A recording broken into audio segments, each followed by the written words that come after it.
Welcome. Regular meetings of the Blacksburg Planning Commission are held on the first Tuesday of each month at 6:30 p.m. here in the Roger E. Hedgepath Chambers of the Blacksburg Municipal Building at 300 South Main Street in Blacksburg. Citizens may address the Planning Commission during specified times on the agenda and are requested to adhere to the following. Please speak at the podium. Please state your name and address. Direct comments only to the Commission. Please limit speaking time to a maximum of 3 minutes. And speak only once during a specific hearing or comment period.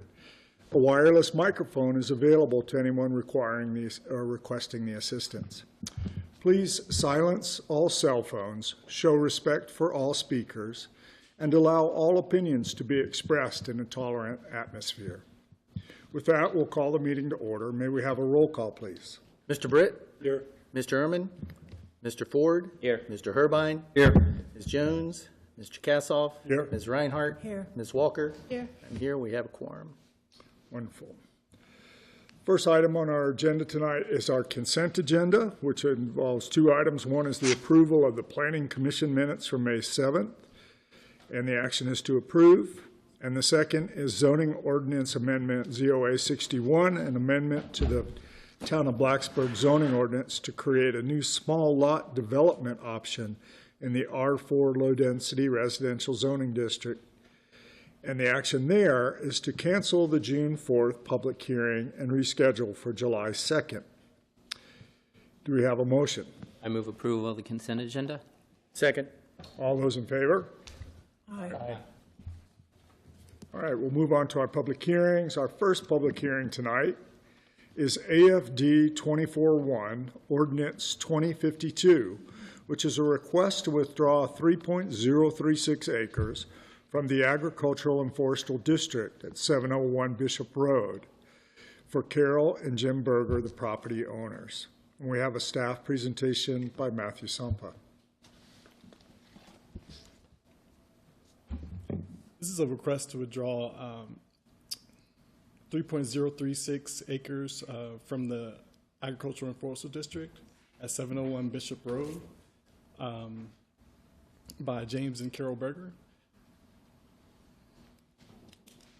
Here's a map of the district, the Agricultural and Forestal District as of April 1st, 2024.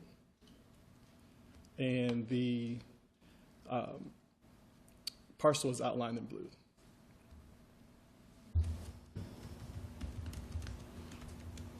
And here's a map of the district as it stands now, and the Berger parcel in full is outlined in blue as well.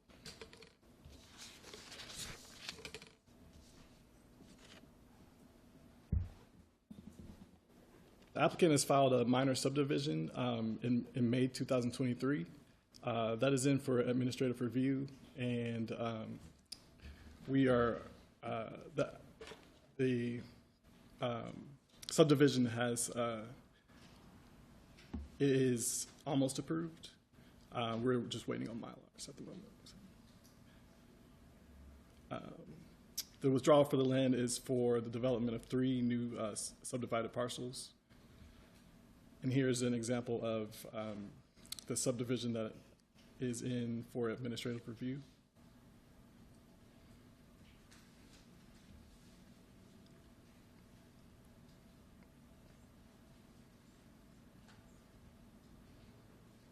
And this is what the Berger parcel will look like within the AFD if the withdrawal is approved.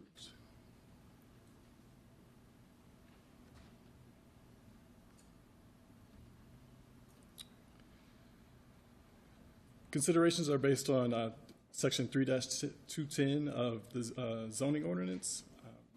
And this 3-210 says that no request for withdrawal from the district shall serve to terminate the district in its entirety. And at any time after the creation of a district, any owner of land lying in such district may file a written request to withdraw all or part of his or her land from the district for good or reasonable cause. Withdrawals from the AFD may also be subject to rollback taxes. These taxes are calculated by the town finance department if applicable. And this is what the district looks like, the full district looks like now. And this is what the district will look like if the withdrawal is approved.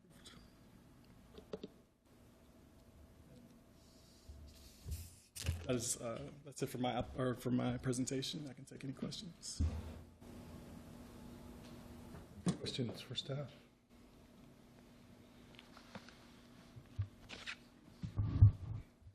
No questions for staff. We'll move on to the applicant presentation. Eric Gentry of Gentry Land Surveying.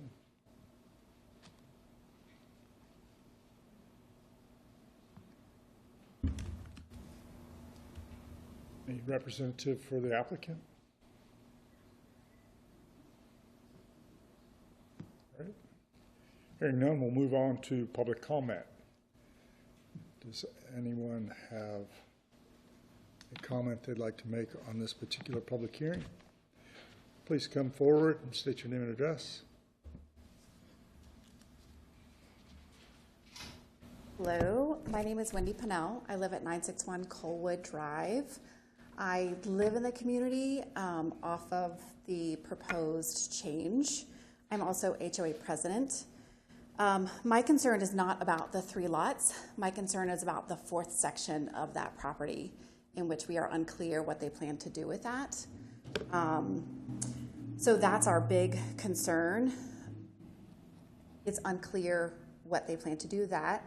And I think the other concern is that we as an HOA have tried to reach out to have an open conversation about what the plan is, because per the deed, which was signed years ago, that the community gave them the 3 lots only, they would be part of the HOA community. But lack of communication or willingness to communicate leads us to think that maybe there is more than 3 lots happening here. So from an infrastructure perspective and a road perspective, thinking that maybe that 4th section could be used to further create homes behind those 3 lots. I don't think our road infrastructure is prepared for that. It's definitely not what our community was built for. We have a lot of walkers and community that walk in that neighborhood. So it's really the lack of information that has been provided to us that leads us to question what's happening with that 4th section that was kind of the little parcel to the side. That is really our biggest concern. 3 lots as originally proposed in the deed, which I believe is a legal document, we're fine. We would go through the normal process to approve the homes that are being built there. So really we're looking for more open communication, but I would ask that this committee consider what's not being shared about those lots when they are approving for this to go to agricultural, to whatever it is. That's what we would ask that you guys consider. Okay.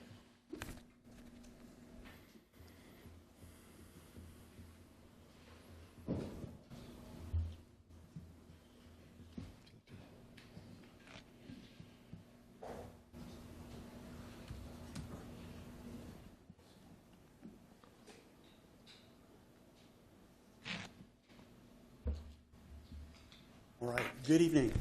My name is Walt Cook, last name's K-O-C-H, and I live at 925 Colwood Way in the Coalbank Ridge subdivision. So I want to echo many of Mrs. Pennell's comments. I'm a resident. I do not represent the HOA this evening. I'm here just as a resident.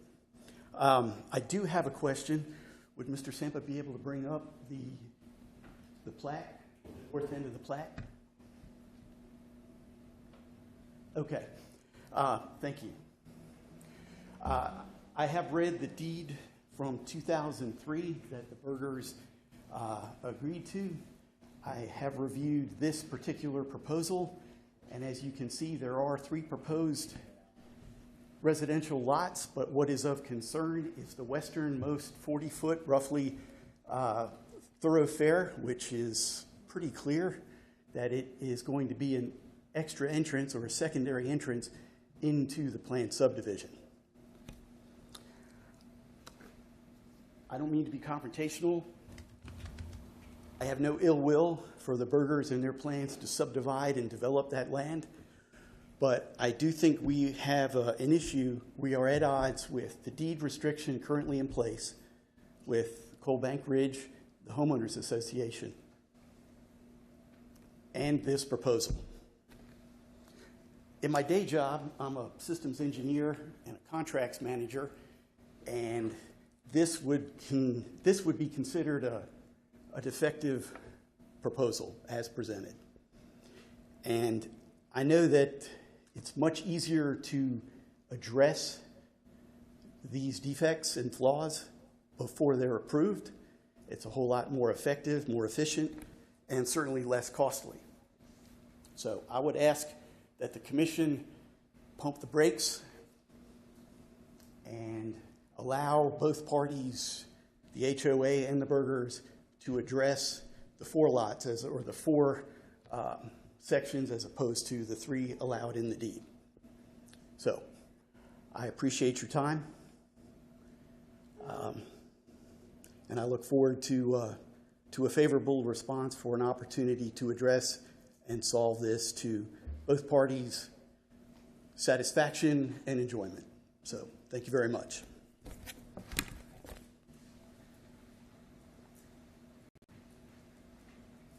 Would anyone else care to address the commission on this particular public hearing?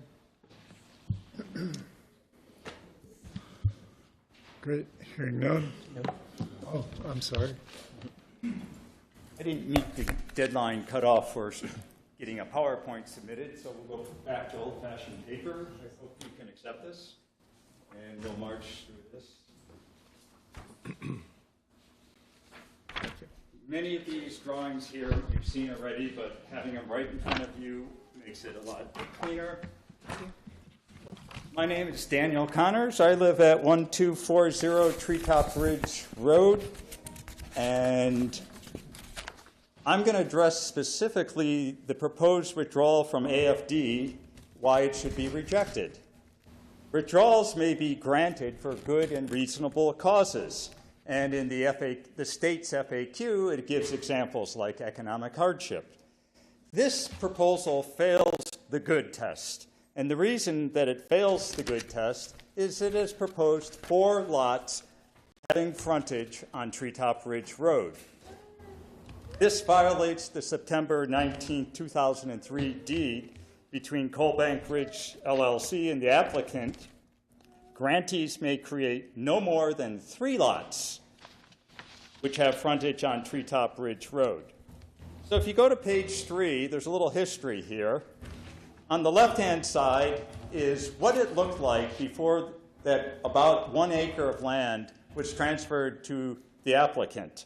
The area in hatched lines was owned by Coal Bank Ridge LLC. The applicant had no frontage on Treetop Ridge at the time. On the right-hand side is today's picture, after the deed, after the land was transferred. And on page 4 is the detailed actual land survey in all its gory detail.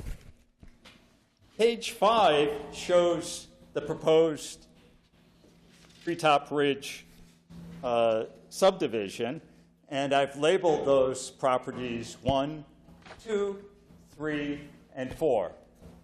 There are 4 properties. There are 4 lots there that have frontage in the proposal on Treetop Ridge Road, which is in clear violation of the deed.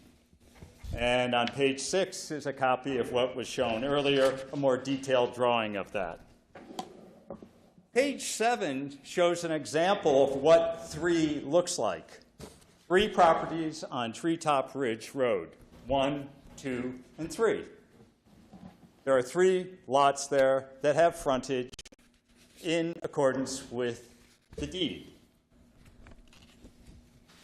If you go to page 8, here's an example of 4 lots. This could have been a proposal, 1, 2, 3, and 4 was just a lot that had frontage on Treetop Ridge Road, and I morphed it a little bit just to exaggerate it, but any attempt to not count this as 4, you can mathematically, you know, way it is 4.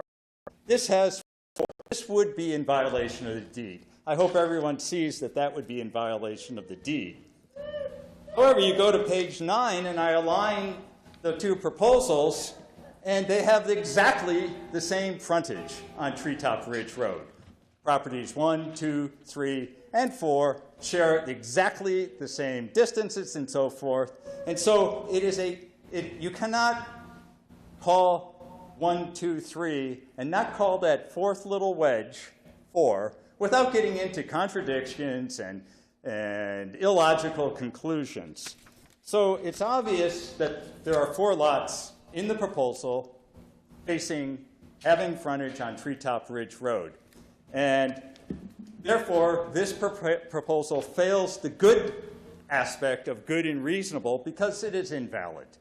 And so this should be stopped now, and as proposed earlier, get the parties to negotiate, and let's count out 1, 2, 3 lots on Treetop Ridge Road. Thank you.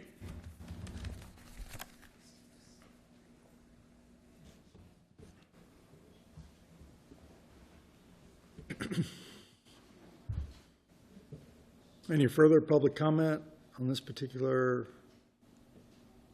application? I asked staff a question, Andy.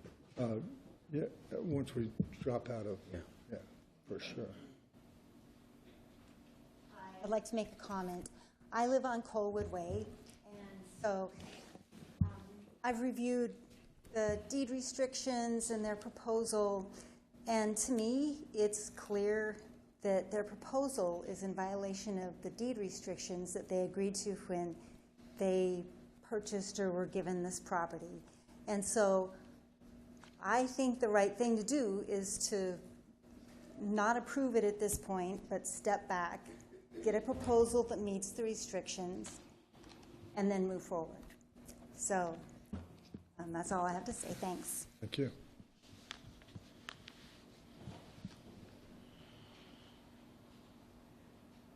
I'm Robin McCarley. I live at 940 Colwood Ridge Way.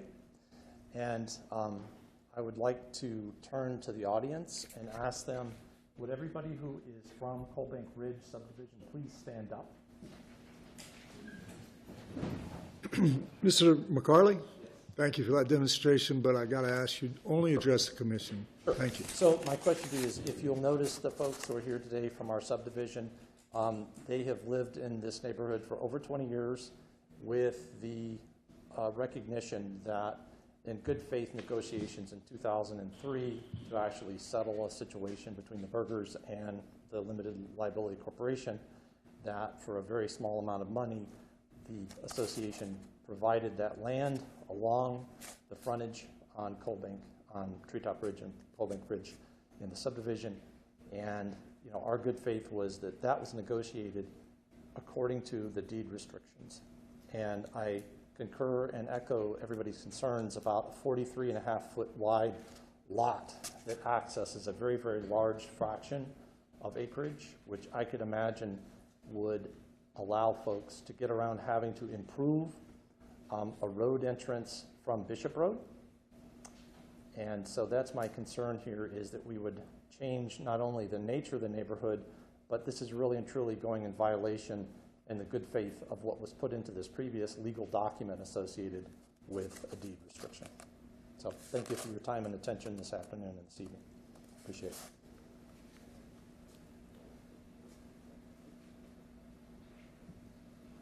Any further comment?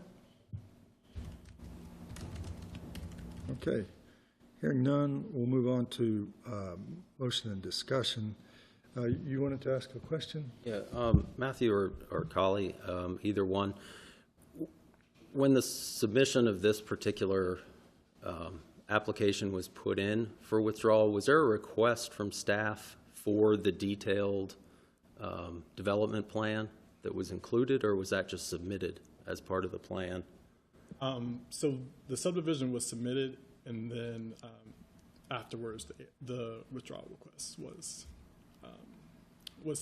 submitted. So the subdivision has been in for about a year now, and we've been going through the process of reviewing it, and then they submitted the application, I think, in April for a withdrawal. Okay, thank you. So, Collie, when we evaluate these petitions to withdraw from the AFD,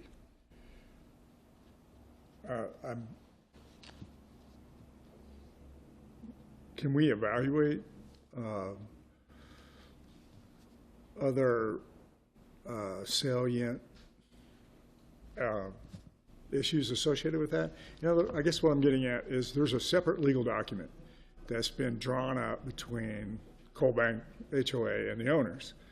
And apparently there's some question as to they might have violated that.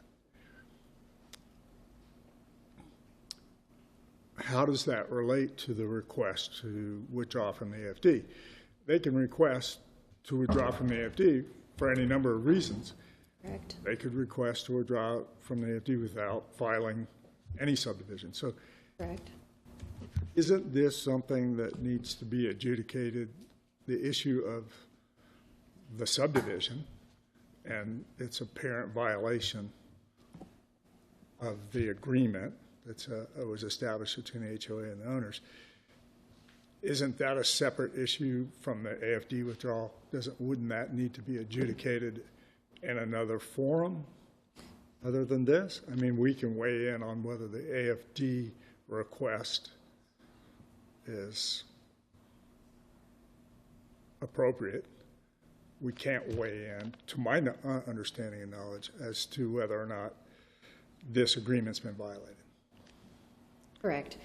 In discussion with staff and the town attorney, the statute that governs this and the portion of review for the AFD, the restrictions in the deed have no application to the request that's before you for withdrawal from the district. Thank you for saying, that's what I was trying to say and doing a poor job of it. Yeah, okay.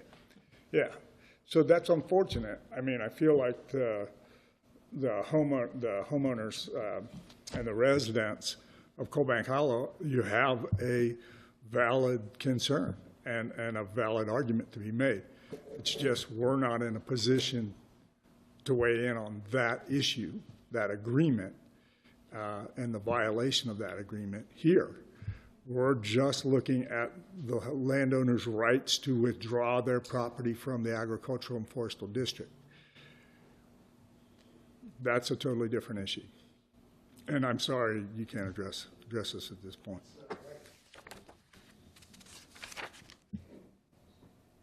I'm not going to argue that point. That's what we just established. And unfortunately, that's where we're at, as I understand it. If we were evaluating the subdivision, that would be a different issue. The subdivision wouldn't come before us, but if our zoning were to say we would evaluate a 3-lot subdivision, then we would be in a position to weigh in on that. But we're not evaluating the subdivision. It's not coming before us, and the merits and legality of the subdivision is not coming before us.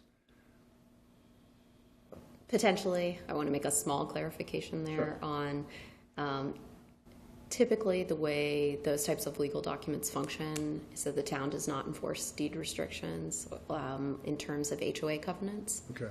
So I just want to make that small clarification to that. So that's another layer of the onion of where we don't have any jurisdiction. So I just want to make that clear before we go into motion and discussion, that we can weigh in on the AFD and the landowner's rights to withdraw from the AFD, but we can't really weigh in on this particular issue, which is likely and clearly a violation of an HOA agreement. Can I ask a question? Yes. Just to clarify, the AFD, it's a district. In a way, it's an overlay, isn't it? It's where these properties, they still have the zoning and the zoning and future land use that applies, but this is just an overlay that really, in essence, just gives them a tax break. Right. Correct. correct? And so really, we just have someone actually asking to voluntarily give up their tax break, correct? Correct. Thanks. All right. We are in motion and discussion. Do we have a motion? I move Planning Commission recommend approval of AFD 24-1 Ordinance 2052 as presented. Second. Any discussion? So just so I can understand, the staff report on page 3 says it refers to this deed, and it actually provides an interpretation of whether or it does or does not, this motion does or does not violate that. So I'm not exactly sure I understand the relationship between this proposal to withdraw property from the AFD and the deed that was discussed a minute ago, but also is referenced in the staff report. Because it says in the staff report, staff has determined that the subdivision does adhere to the language of the 2003 deed. That's a portion of the subdivision process rather than the AFD request process. But it does sound like there's a difference of, there's a question of fact here. There are two positions on whether it does or doesn't adhere to the language of the deed. And I'm not in a position, as you said before, I'm not in a position to adjudicate that. I don't know, I don't have the tools available to me to adjudicate that. We have a staff report that says one thing and testimony from others that says the opposite. The staff report was more just to lay out the concerns that were brought up in the neighborhood meeting. And so that's why we added that into the staff report. I'd say it's contextual rather than related to the specific request before you. But it's part of the recommendation. I'm sorry. Please, if you'd like to.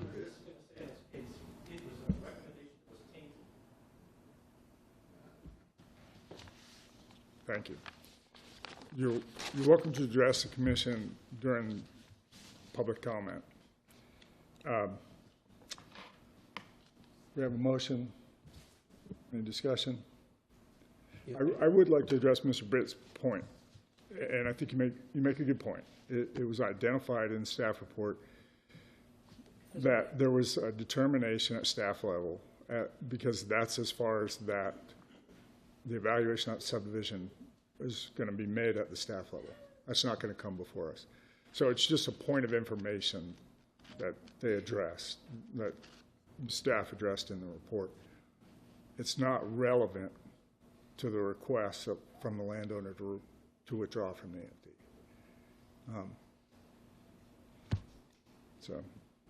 As a follow-up, my understanding thus far, when these have a couple of times, this has come before the commission since I've been on the commission, and my understanding was that really our determination was actually unrelated to what the reasons What were. the action, proposed action, yeah. That we really, even though we have that information, that can't actually be part of whether we would approve the request to remove it from that district, right? Right, we can't, We're not adjudicating, what are you going to do, why do you want to do this, or what? the proposed land use, once it's withdrawn from the AFD. Right. Yeah, that's a whole nother issue. And potentially that land use could come before us if it's something that would be subject to planning commission review. But We're voting on tonight. That's the point I'm trying to make. Yeah. Because it's like a pretty egregious concern, adjacent land. I feel for them, we don't have the ability.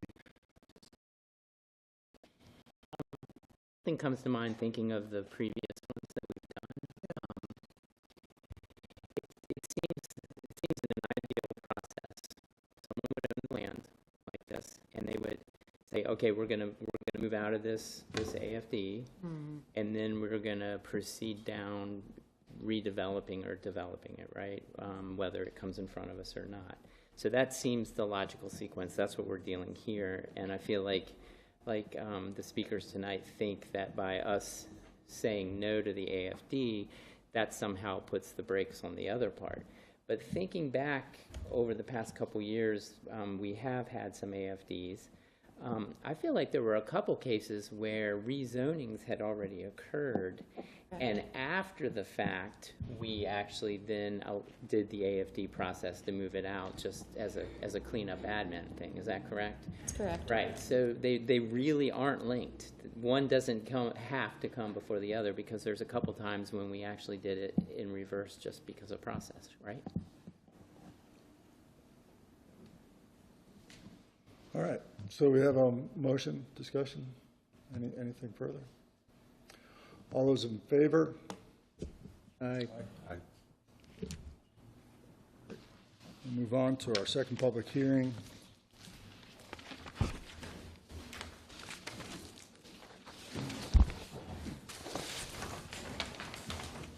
Second public hearing is rezoning 24-1, ordinance 2051, which is a request for an amendment to previous rezoning 19002, ordinance 1895, on 33.87 acres at the former old Blacksburg High School site at 520 Patrick Henry Drive. It's brought forward by Paul Balzer and Associates, the applicant, for HS Development LLC and the town of Blacksburg, who are the property owners. And we have a staff presentation by Kenzie O'Shea. Thank you. This property was rezoned from R4 to planned residential in 2019. The overall planned residential area totals just under 34 acres, but the development area is smaller. This image shows the entire 33-acre parcel, including the portion located outside town limits in Montgomery County, outlined in blue. The 33-acre parcel is divided into 3 different areas. The town owns areas 1 and 3, which includes the county parcel, but the county parcel is not subject to this rezone request. Area 1 includes the track and ball fields, and Area 3 is largely wooded and undeveloped. The amendment request before you tonight pertains to the development area, which is area number 2. This was provided in the application that shows the 3 different areas in the rezone amendment. The development request entails the construction of 73 3-bedroom townhomes. The applicant will construct 2 public streets and private driveways within the development. The development also includes parks and passive open space. This is the application graphic that was provided with the application, including the public streets at the south end of the development and Price Street Extension, which would be a public street. The driveways within the development are private, as here, and private alleys as well. There will be a pocket park located inside the development here and one on the town property here called Grove Park. That park would be publicly accessible. A major amendment to a planned residential district requires the applicant to undergo the public hearing process to amend the district. It was determined that the amendment request was significant enough to require a public hearing for a number of items that changed, including the reduction of the number of units, the layout and circulation changes, and architectural changes. The planned residential district has a number of district standards as seen on the screen and were found in the staff report. There are a number of architectural changes proposed largely due to unit layout. The applicant desired to construct more units with primary bedrooms and bathrooms on the main floor.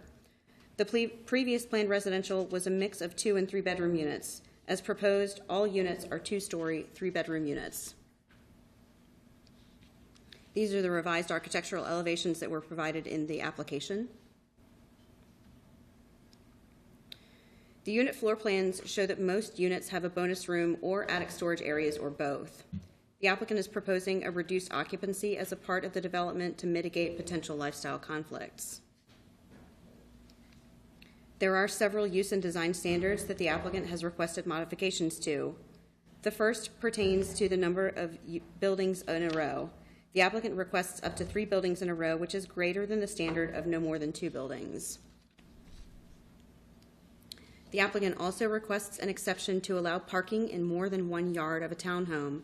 As proposed, there are several end units that are affected by this regulation, as you can see here and here. Lastly, the applicant requests a modification to allow less than 3 feet of facade variation, provided that there is a change in color and/or material for adjacent units.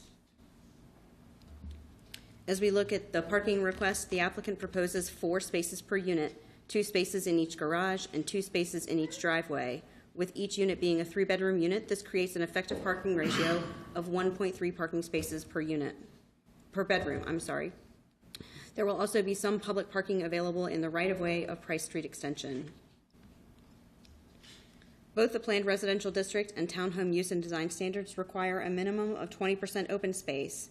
As proposed, a minimum of 21% is proposed in the development area, though accounting for the whole planned residential development area, the approximately 69% is open space.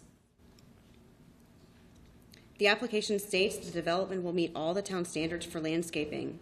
Applicable standards include street trees along public streets and overall canopy coverage of 10%.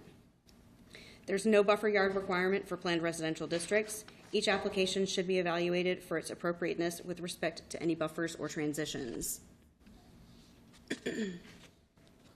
Signs are shown along the private drive where they intersect with the public Price Street extension. We also evaluate rezoning requests for their impact on public infrastructure. With respect to sanitary sewer, the model shows that there is not adequate capacity for the entire development to be constructed. The town is investigating several methods to free capacity in the sewer shed after the initial bids for construction of a CIP project came in over budget. The applicant will sign a sewer agreement letter that lays out how much capacity exists today. The agreement may be modified if additional capacity is determined to be available. The decrease in density shows that the proposed development will have a lesser impact on the surrounding neighborhood. No traffic improvements are warranted. There are a number of proffers in the proffer statement dated May 28th, the first being that the application and the development area will be developed in substantial conformance with the application and this proffer statement. The second regards the construction of that no 4-bedroom or 4-bath units would be constructed, but 3-bed, 3-baths are allowed. The third puts a limit on the number of number of dwelling units in Area 2. The fourth proffer pertains to building materials. The fifth proffer pertains to all units being part of the covenants and HOA documents provided for Area 2. The sixth proffer pertains to the parts of the HOA pertaining to leasing and renting the units. There are a number of subsets that you can see on the screen and were also provided in your staff report. Lastly, the seventh proffer regards rooftop solar and the HOA's inability to limit homeowners from providing rooftop solar. That concludes my presentation. I'd be happy to answer any questions that you have of staff.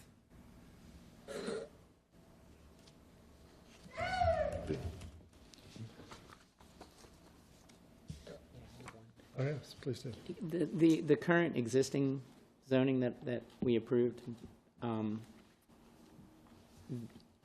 the new will be meet that future land use of medium density. 20 bedrooms per acre, that's correct. The previous one that we approved in 2019, that was actually higher, right? Yes. So this actually comes more in line with what we imagined with the future land use map, correct? That's correct. Thank you. So just to clarify, the original number of bedrooms was 319, and now it's 219? Do I have that right? I believe that's correct. I believe it was 319 to 284 and now 219. Okay. That's what the graphic said. Any further questions for staff? All right, hearing none, we'll move on to applicant presentation.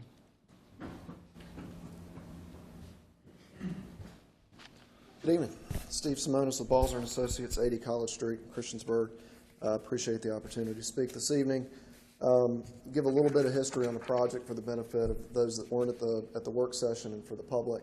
So as Kenzie mentioned, this was originally rezoned in 2019.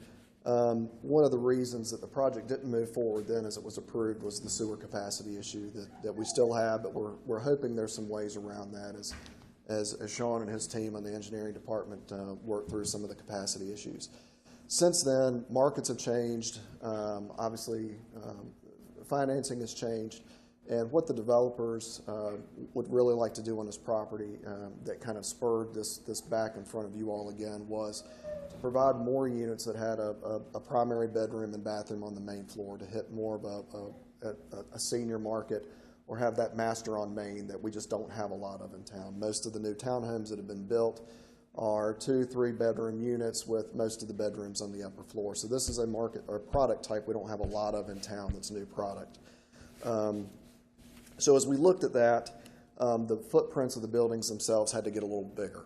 So with that, we start losing density. So as mentioned, we went down in density, not just from the units, but down from the bedrooms as well. We had our neighborhood meeting, I guess about a month or so ago. We took a few lumps in there about a proffer that was removed and a few other things that I'll talk about. And then obviously at our work session, we took a few lumps from you all as well on some of the ability for us to include, if property owners wanted to build in an additional 4th bedroom. Still not having 4-bedroom, 4-bath parity, but being able to build in a 4th bedroom. Again, these are planned to be built. These are for sale units, so the hope would be for young professionals, for seniors, for families to have a place to live here on this property, similar to what was proposed before. So what we've done since our meeting, I guess 2 weeks ago with you all, is we went back the very next day. We had discussions in-house as far as how can we address some of the concerns that Planning Commission had. The biggest thing was we removed that 4-bedroom option. So that 4-bedroom option to build in that additional structural 4th bedroom that we had shown on those plans has been removed from all the units. So all the units would be built as a 3-bedroom unit.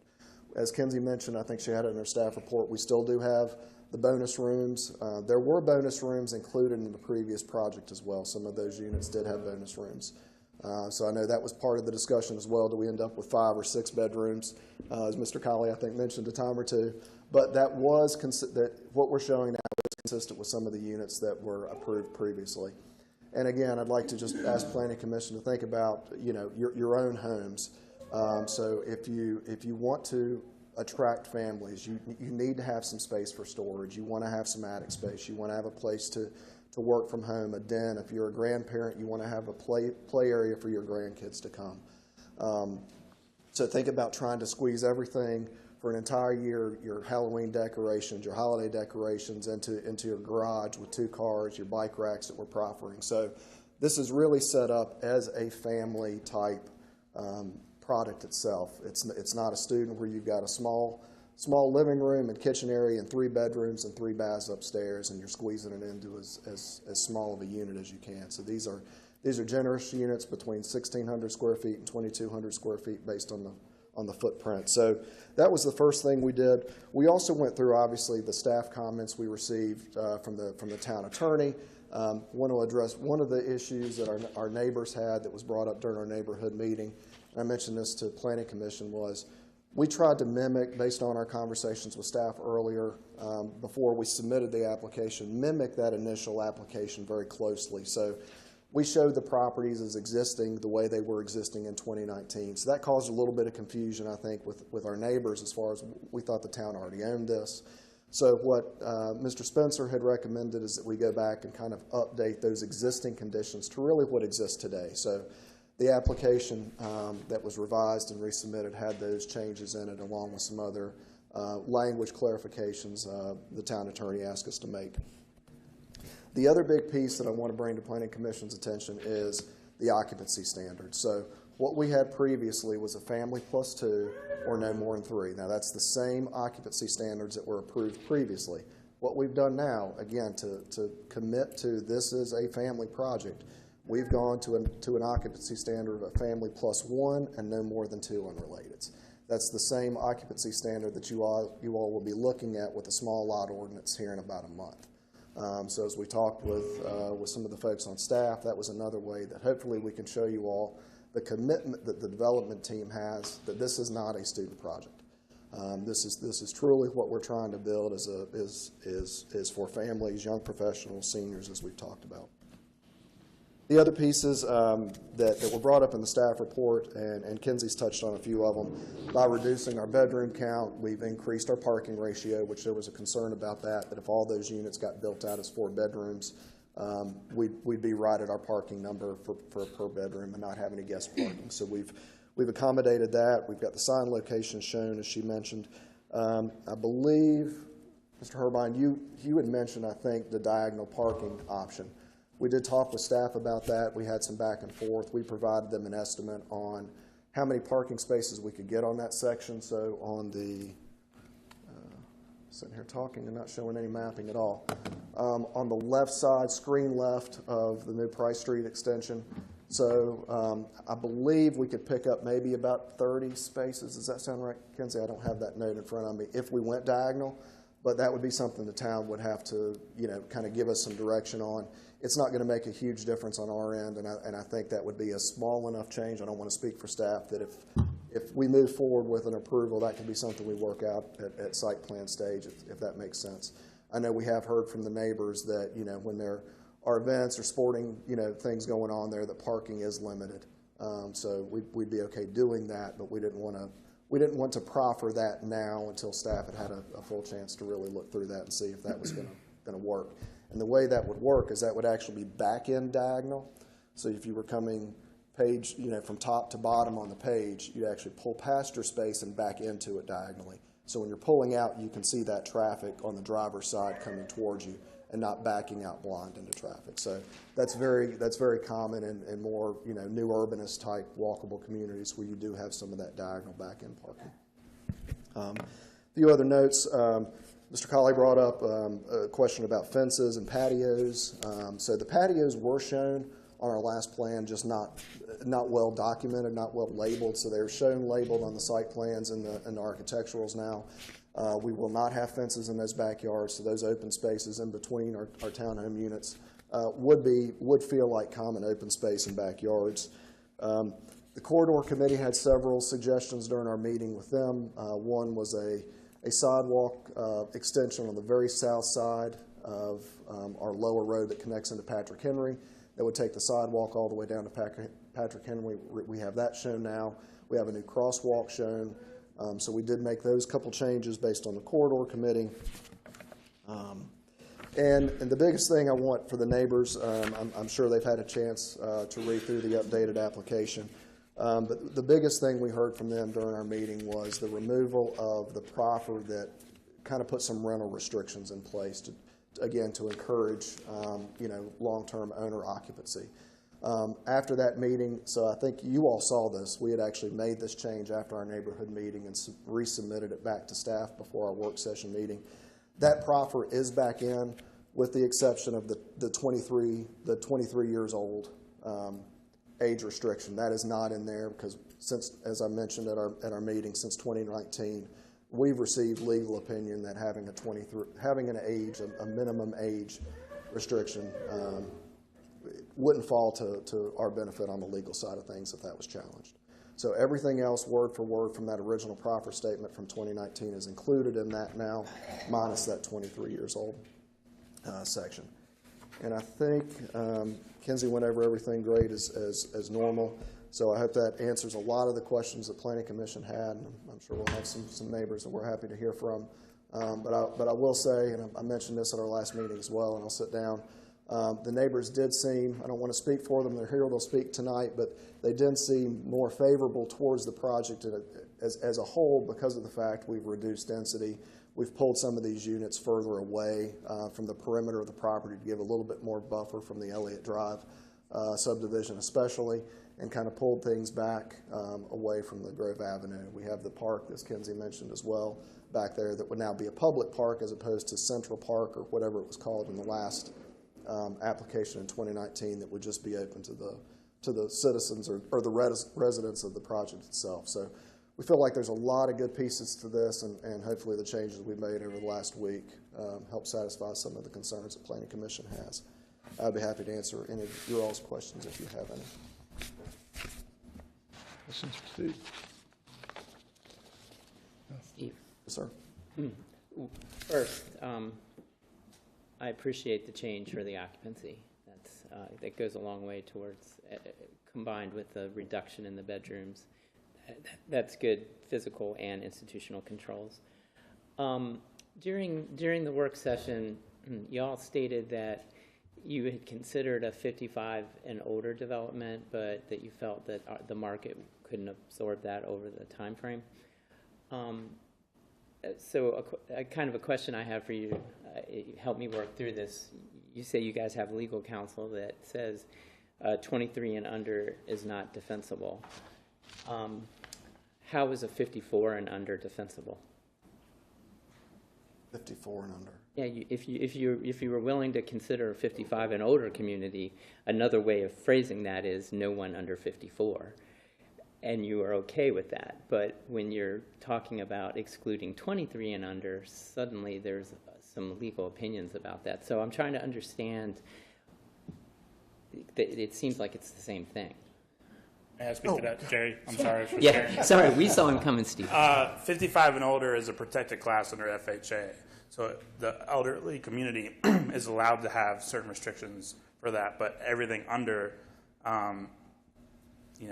is up for FHA regulations, whereas 55 and older is protected where you could limit for 55 and older, but below that we've been advised that there's some legality to that is dangerous. So the elderly population is a protected class under FHA. Wouldn't say elderly. Just Okay, say I'm sorry, 55 55 and older.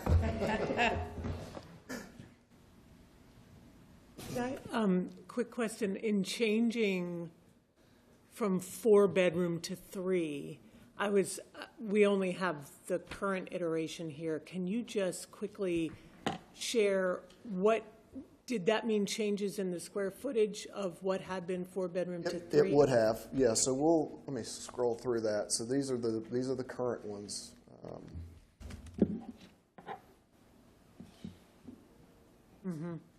So for example, in this one, these are unit type A. So these are the blue units up against Grove.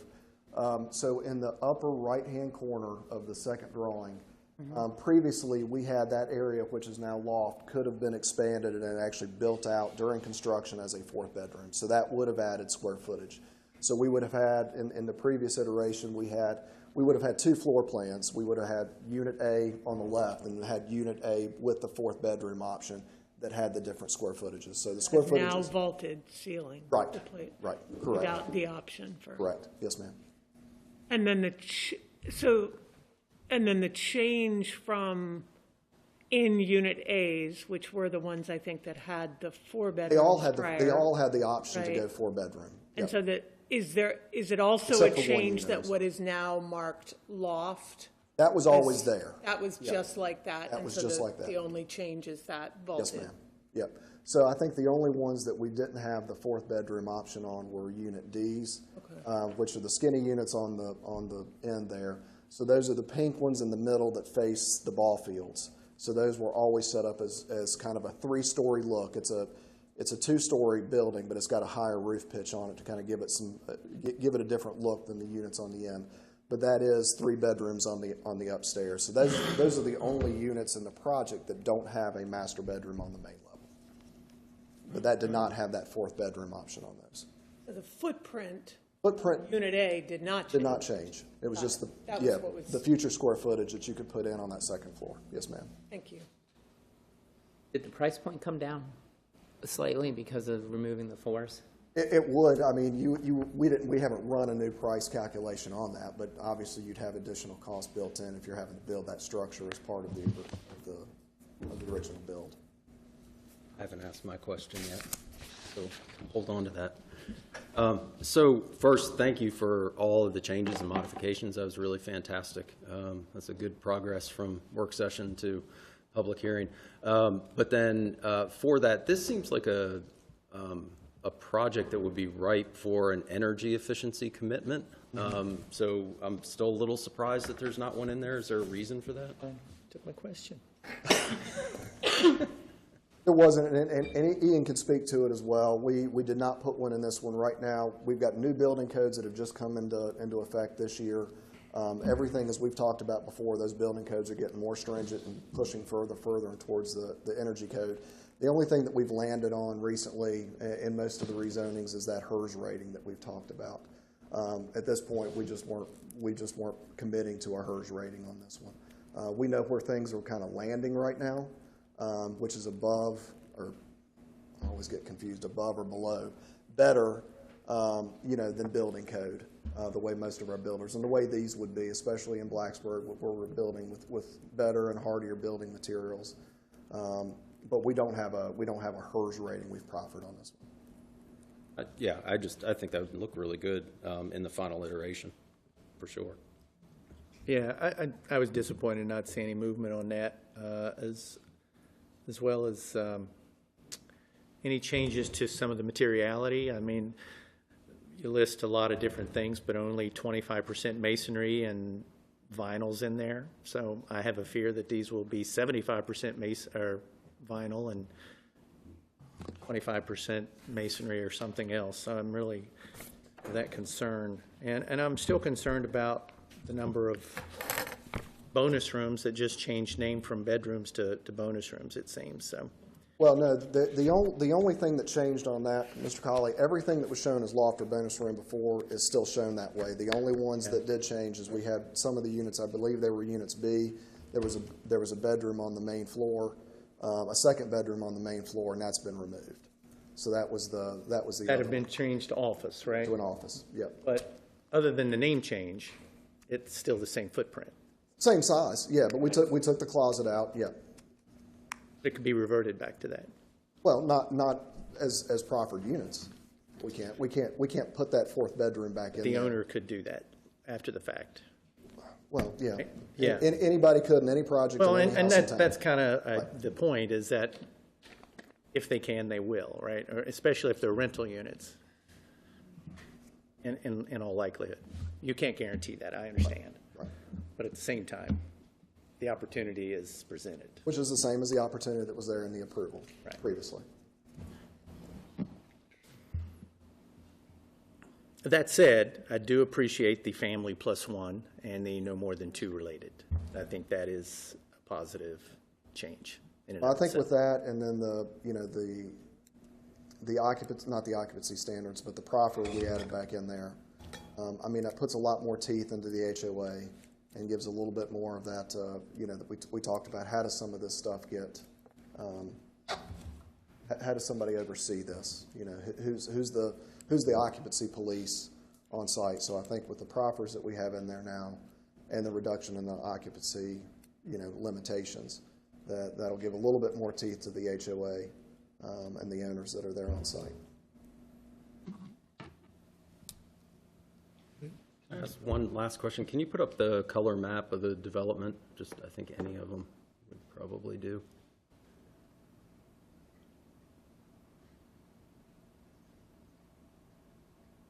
Yep, that works. So I had asked Kinsey in the work session about the town land behind that's shown in the trees there on the right-hand side of the trapezoid, I guess is the right, well, almost trapezoid.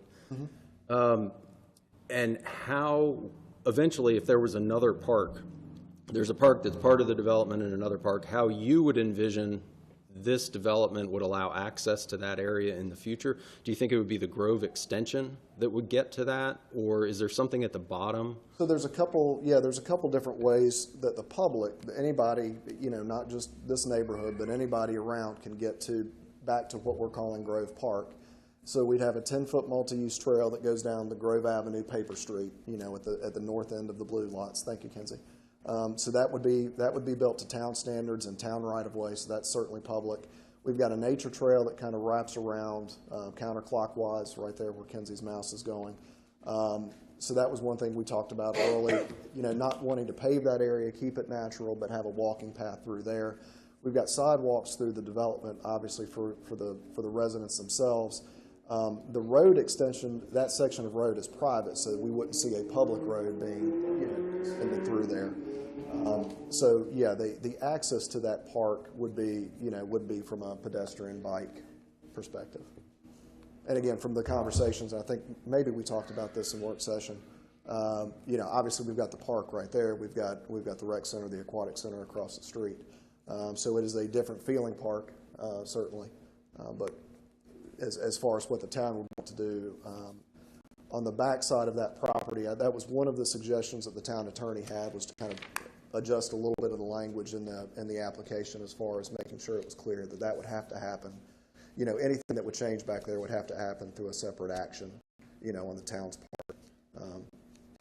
I was wondering that you could build on town property. And that's all. If it's and then the town is a part of this application because they had to be, since they were part of it originally, and those lots are still part of this overall master plan. Good. Great, thank you. Thank you. Appreciate it, Tom. We'll now move on to public comment. Is there anyone who'd like to address the commission on this particular public hearing?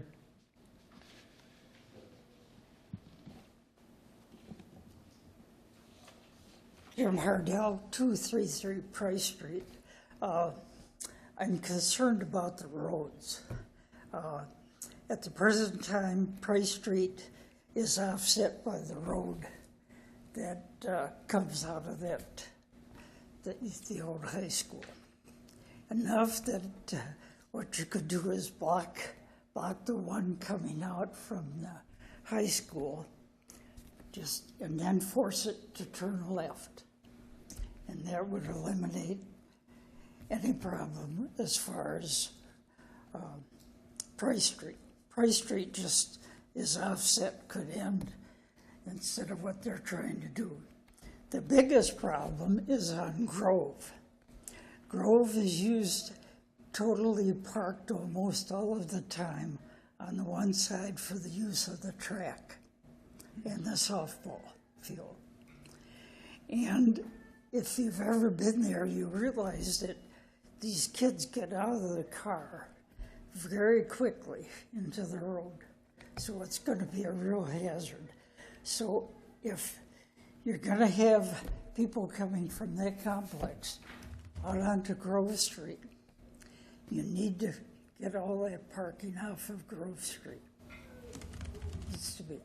Now, you could have them park, I assume, the road that's going to be in the housing development is close to the softball field, so they could park on that road, because that'd be public road, I assume. But those for the track, Blacksburg's going to have to develop some off-street parking for those people on the track side. Otherwise, you're going to have a youngster killed at some point in time. And the other thing that's going to happen is this housing development is going to be student housing. Just like McBride Village has changed into student housing and forced people to move out of that area. But Blacksburg will not go in and take care of anybody that's a student in violation of housing. You know that from everything that's going on in Blacksburg. So, but whatever you do, just keep Price Street offset. Let the other road come out from the area and have it forced to turn left. If it stopped, turn left, everything's fine. Nothing's disturbed in the area that I live in. Okay? Thank you. Okay.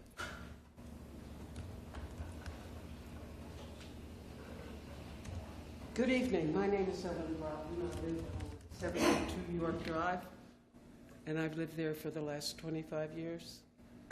And I lived at 409 East Roanoke Street for 25 years. So I've been in the town for 53 years and on several committees. And I just have a couple of observations that I'd like to share with you.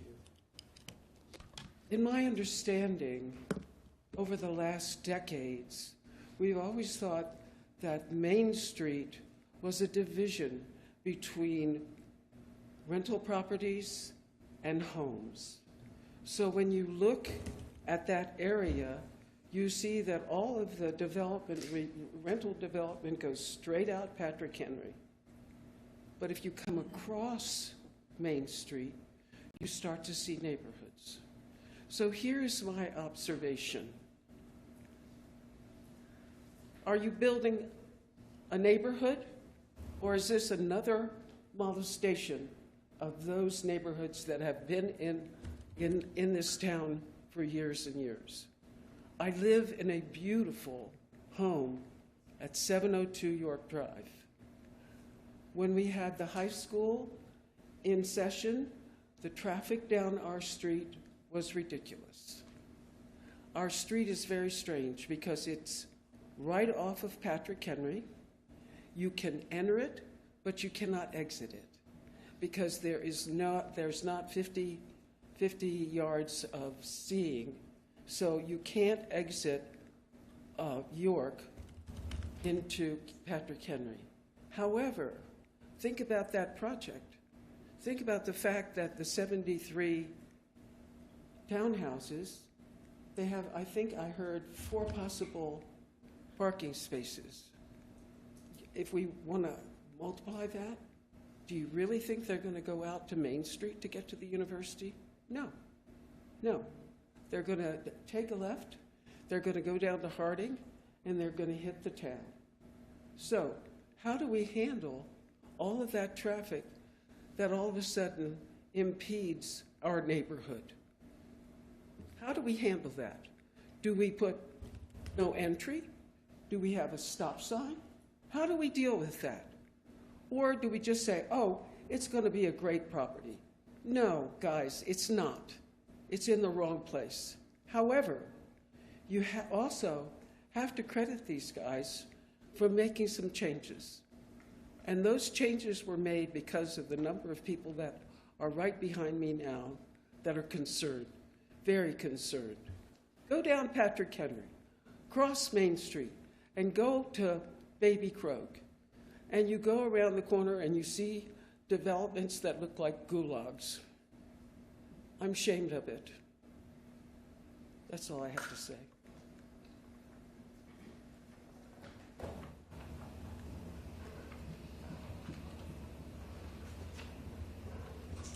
Hi, good evening.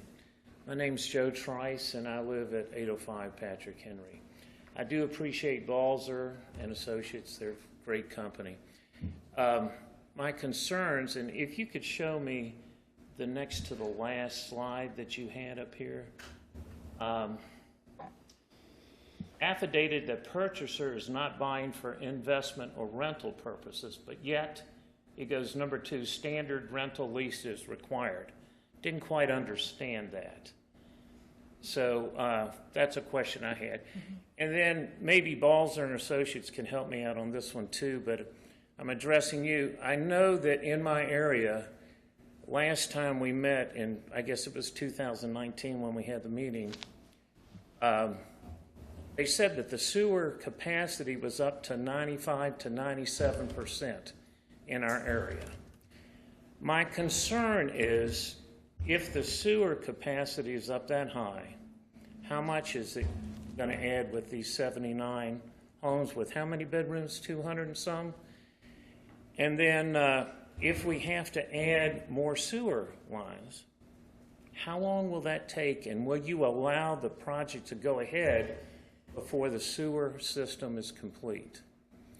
These are questions I have, and I don't know if Balzer can answer that or if you folks have an answer, but I do appreciate the company. I think they're great, but I had those questions. Thank you. Yeah.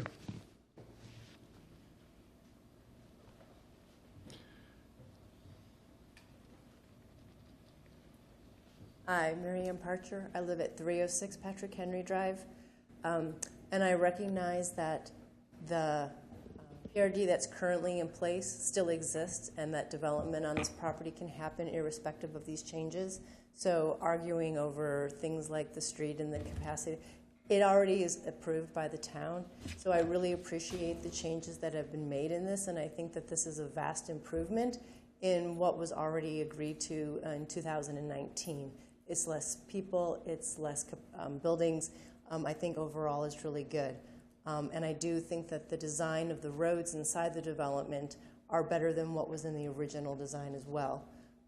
I do agree with my neighbors that have stated that somehow controlling access out of the Price extension to not go down Price Street as it currently exists would help the neighborhood since there's no sidewalks there, et cetera. And if it's a small change, somehow that could be made in terms of maybe direction on the Price extension or some other means of egress prevention. My main concern is the sewer capacity. And I understand that the town has only approved a 25 unit at this juncture. Years ago, before the high school original approval occurred, when we had a massive rainstorm, the sewer line backed up into my house already. Clearly, even though it's not a combined sewer system, when it rains, it gets into the sewer, and the amount of water that's running through the sewer system is huge. I had an artesian well through the manhole that runs between Apperson and Patrick Henry. And I'm very concerned that if we allow a full development without the sewer upgrade, that there is going to be a lot of incidents, especially given the fact that with the climate change that's been occurring, the intensity of the rainstorms and short duration is increasing, and we do not have the capacity in the sewer system to handle that when water gets into the sewer lines. And so I realize that that's not the Planning Commission's concern, but as a town resident, I definitely want to make sure that the development is not allowed to go in until that sewer capacity is addressed. Thank you.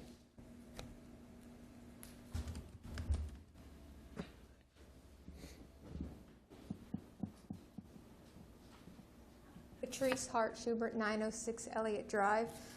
I wanted to speak about the sewer capacity as well. I was a little concerned when we went to the neighborhood meeting. We were led to believe that there may have been some mistakes in the original calculations and that perhaps the capacity isn't as bad as was originally stated. I know that tens of thousands of dollars have been invested in doing these calculations and hiring an engineer to come up with plans and specifications to get a capital improvement project funded in order to make these improvements. And I'm very concerned to hear that, well, maybe we have more capacity, maybe some of these numbers are wrong, and maybe we're going to find some more capacity. I really think that ship has sailed. We know we need the improvements before these units can be built. There was a reason that 80% substantial completion of the Harding Avenue improvements was mentioned early on before there could be any building of these units or occupancy of these units, and I don't think that we should go back on that at this point.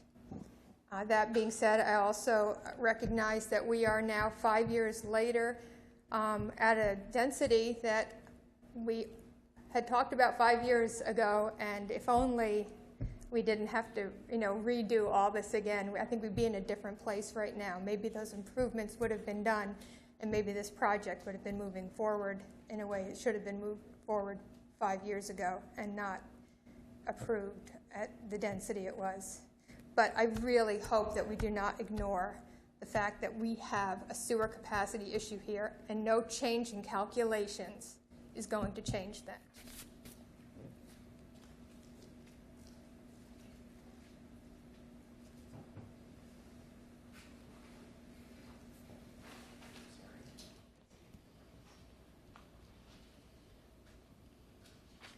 Hello, my name is Joel Goodhart. I live at 902 North Drive, just above where this development is going.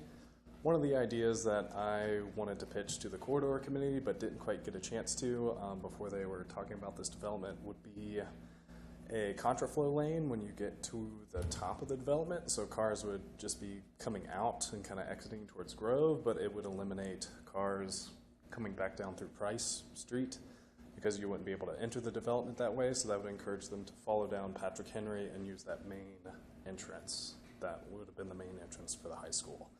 And I had mentioned that before for public comment for the neighborhood meeting, but I just wanted to send that to you guys just to consider that. I think that would settle some of the traffic issues. I have a 2 and a 4-year-old, and so they're constantly biking down Price Street to get to the track, to the hand-in-hand park. So any way that we can kind of traffic calm that and, reduce the vehicular traffic so my kids and the other kids living in the neighborhood can safely get to those parks would be something I would really appreciate. So, thank you.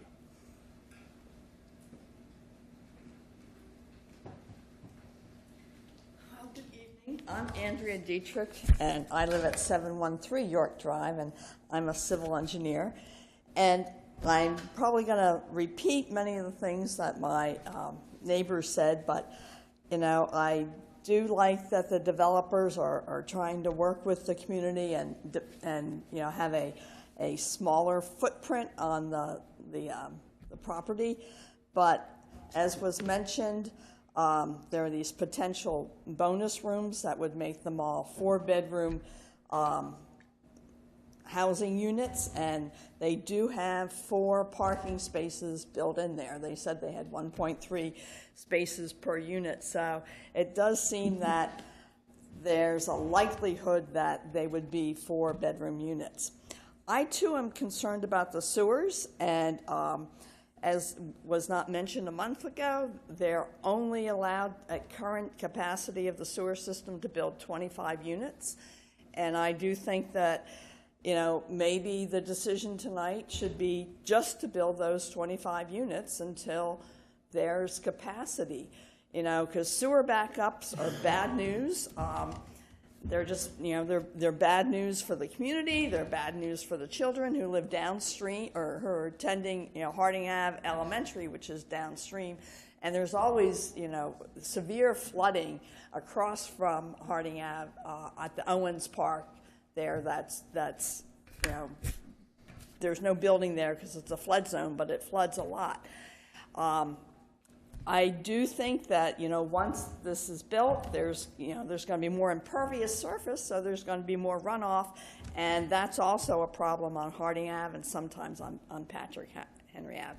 So the sewers are just a real issue. It's a public safety issue. It's a public health issue, and it's a community building issue. We need to have sewers before we can have housing units. So that's an issue.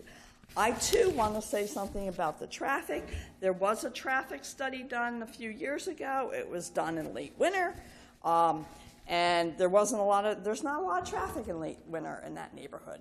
The parks, both, the existing hand-in-hand park, the aquatic center, the track and field facilities at the old high school, those get used in good weather. Spring and fall, they're heavily used. And so I think there's, plus the traffic study was done before all the housing units went in on the other side of Patrick Henry at the hub. And so, as people have said, there is a lot of traffic in that area. And the right time to do the traffic study would be April, May, September, October. It's not summer when the students are gone, and it's not winter when people aren't using the outside facilities.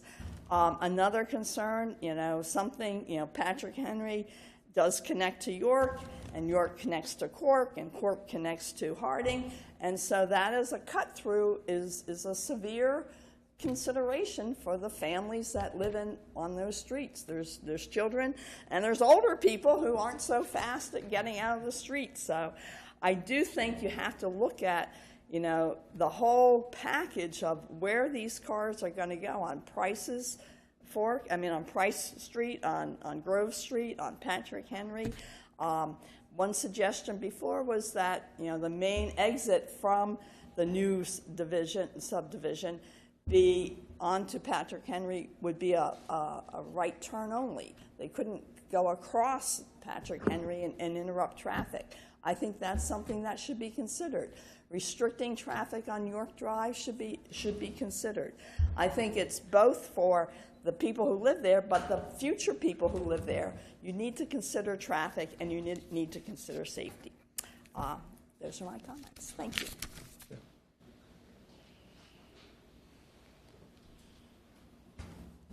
Any further public comment? Would you care to address the commission on this particular public hearing? Okay, we'll close public comment, and now applicant rebuttal.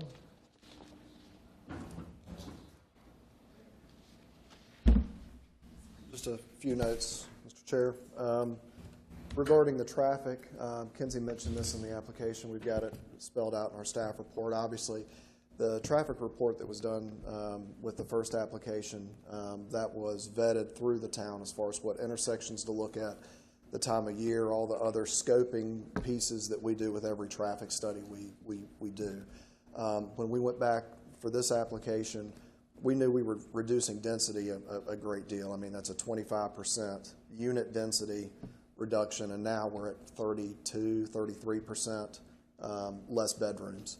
So the way that this project, because it is not a student project, is looked at from the ITE manual, our trip generation, it's basically a single family attached is the classification they use. So they look at that by unit, as opposed to if we were building a hub, a multifamily student, they actually have a student housing category that we use now for trip generation. So when we go through all that, there was a very big reduction in overall daily trips and our peak hour trips. So the traffic study that was done was valid then, and the intent and the parameters of which were based then. You know, we would use those same ones today, but we've just got overall a drastically lower amount of traffic.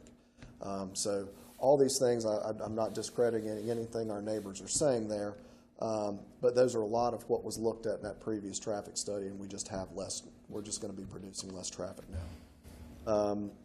The rental proffer, to answer that for the gentleman here. So I know in other projects we've had this discussion as far as what sort of proffer that we can put in place to help limit rentals, you know, and to be able to set some parameters in which they would operate. And a lot of what we hear is the Village at Toms Creek has a very good HOA and system in place as far as, you know, when you do have to rent, here are the steps you need to follow. I can't remember those off the top of my head. Kenzie might be able to probably rattle them off pretty easily, but that's the reason we have that proffer in there. And again, this was the same proffer that was previously approved.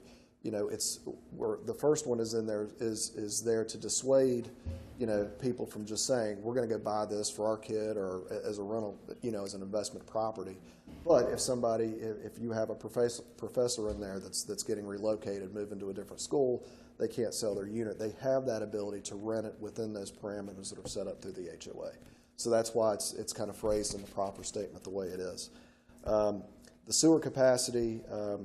Staff's talked about this, and again, Mr. Veltman from the engineering department Mr. Kassoff may want to have him speak to it specifically, but we're going under the direction that the town is providing us on the sewer regarding the amount of density we can build right off the 25 units, and we know we're stuck with that until either some additional capacity is found or some upgrades are done. So that sewer agreement will have to be signed as part of this rezoning going through. And we've got that, as you all know, we've got that in other areas of town. We've got that in the Cedar Run pump station area there on South Main Street that we've had to sign those sewer agreements on the last few projects we've done down in that area as well. The contraflow lane is a cool idea. We talked about that at the neighborhood meeting.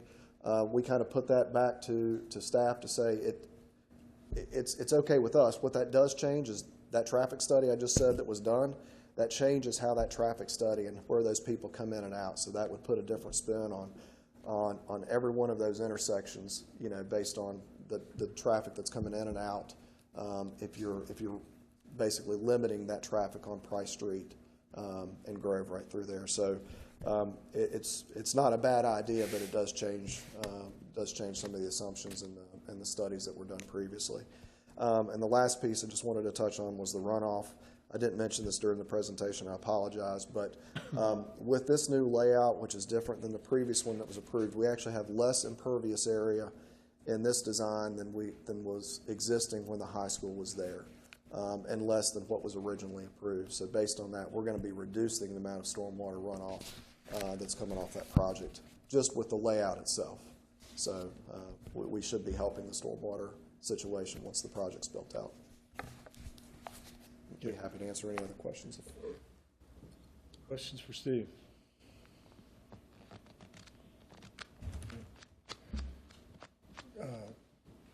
I would, Sean, if you wouldn't mind, if you could just walk us through briefly the three considerations, if you come to the podium, please.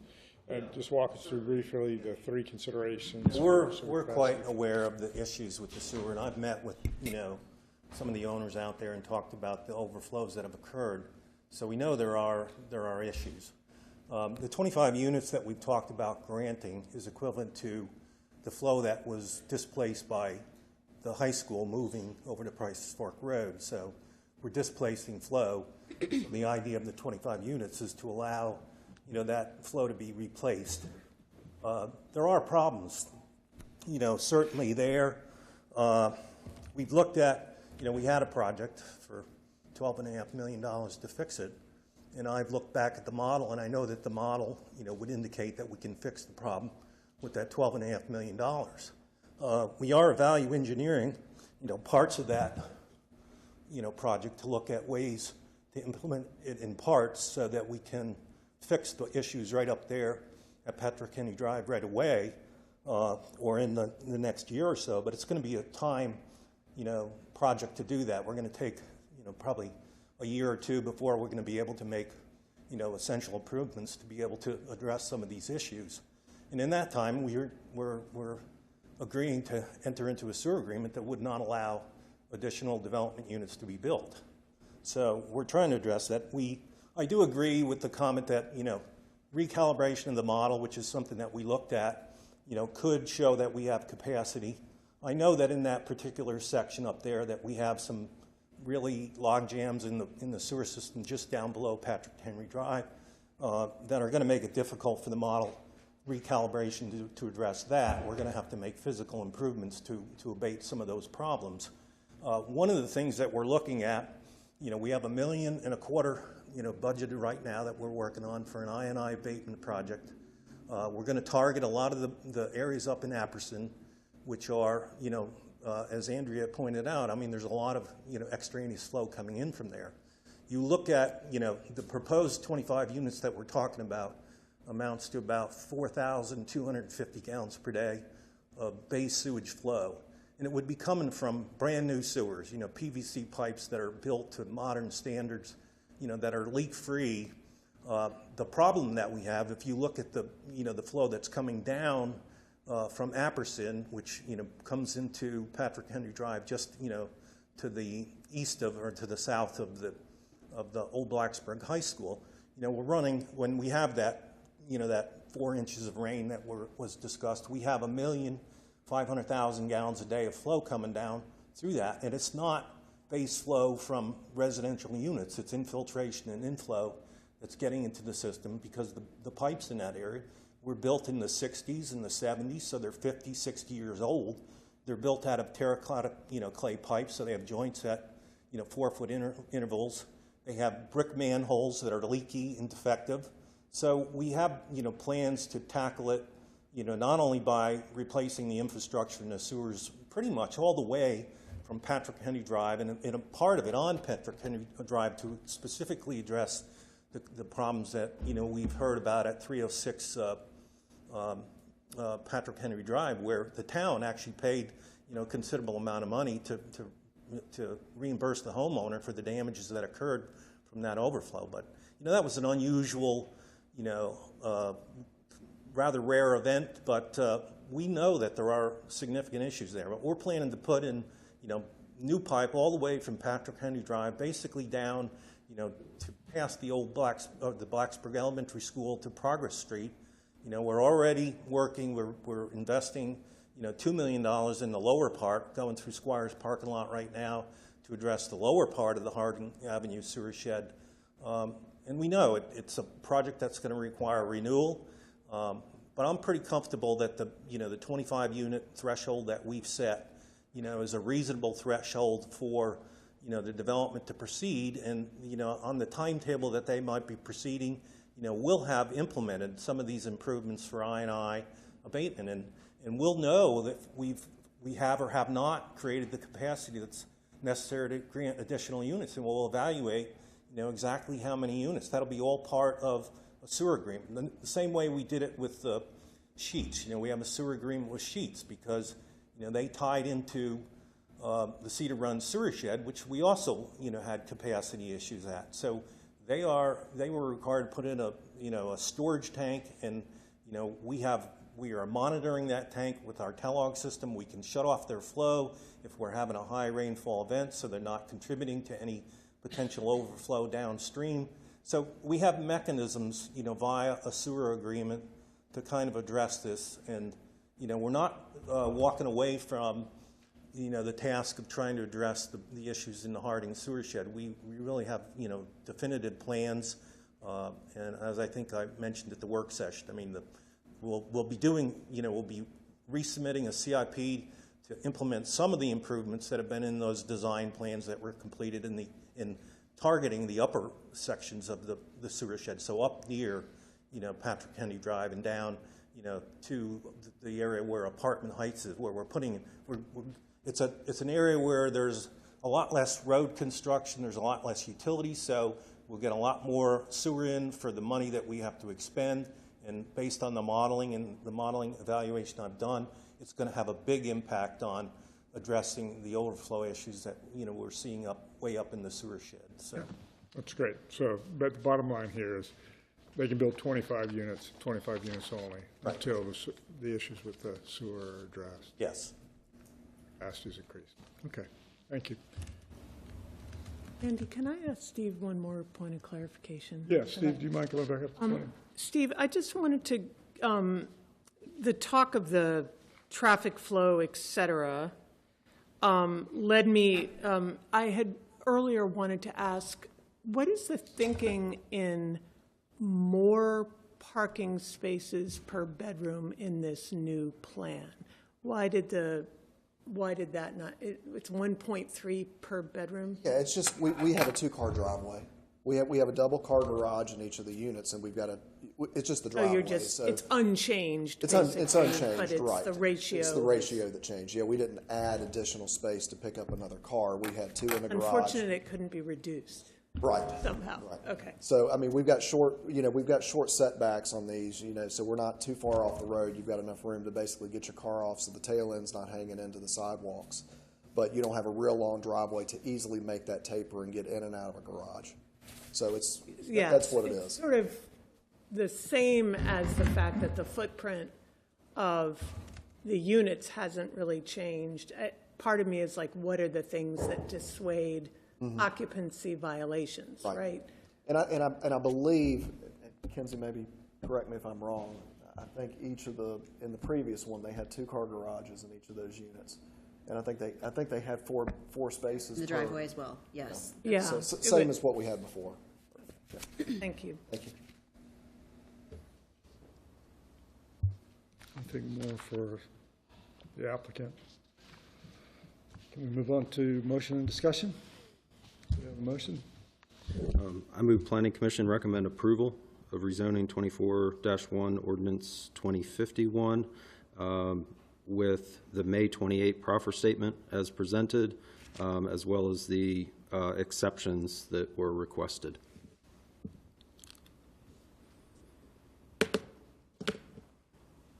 A second?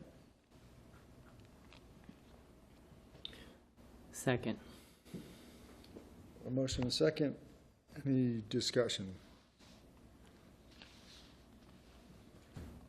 I have 2 thoughts, questions.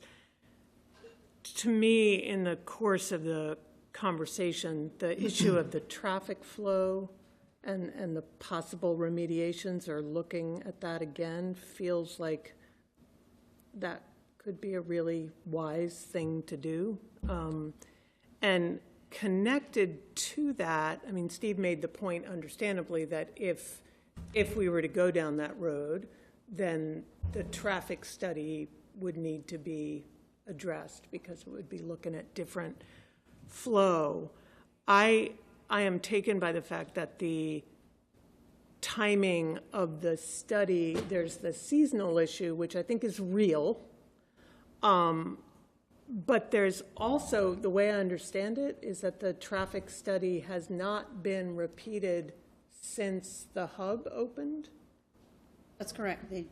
And so that, I'm surprised, I guess, that the town didn't see that as enough of a change to think that the impacts here would be different than when previously studied.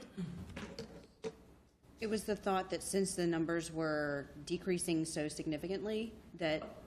But in comparison to the hub, that's a minimal shift, it seems to me. I mean, the addition of the hub and the subtraction of these units still strikes me as I just want to raise those two concerns. The combination of the issues of the best traffic flow for this area and for its uses at different times of year and by different people, and then the fact that the traffic study hasn't been repeated since that significant shift right down the road from this area happened with the hub. Thank you.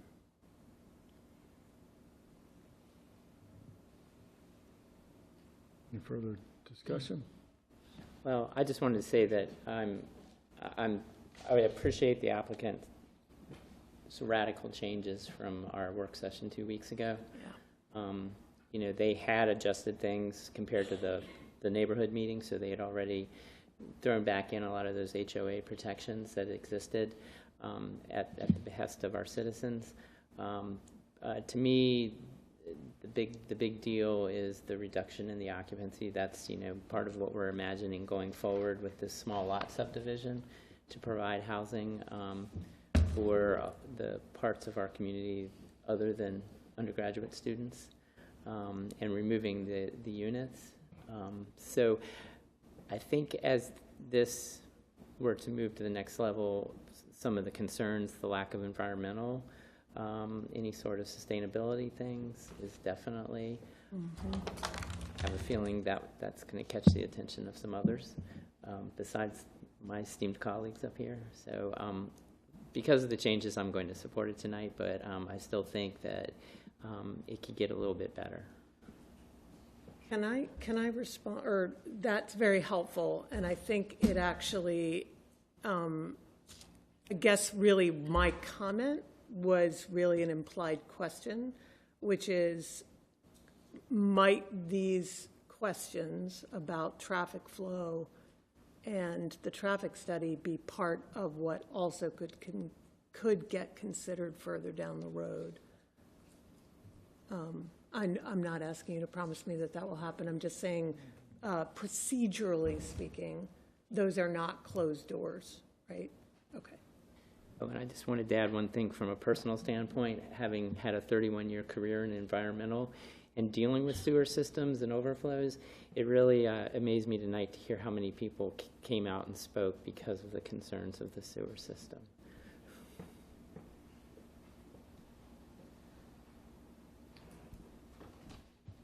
So I guess Kinsey or Colley, could we talk a little bit before we vote about the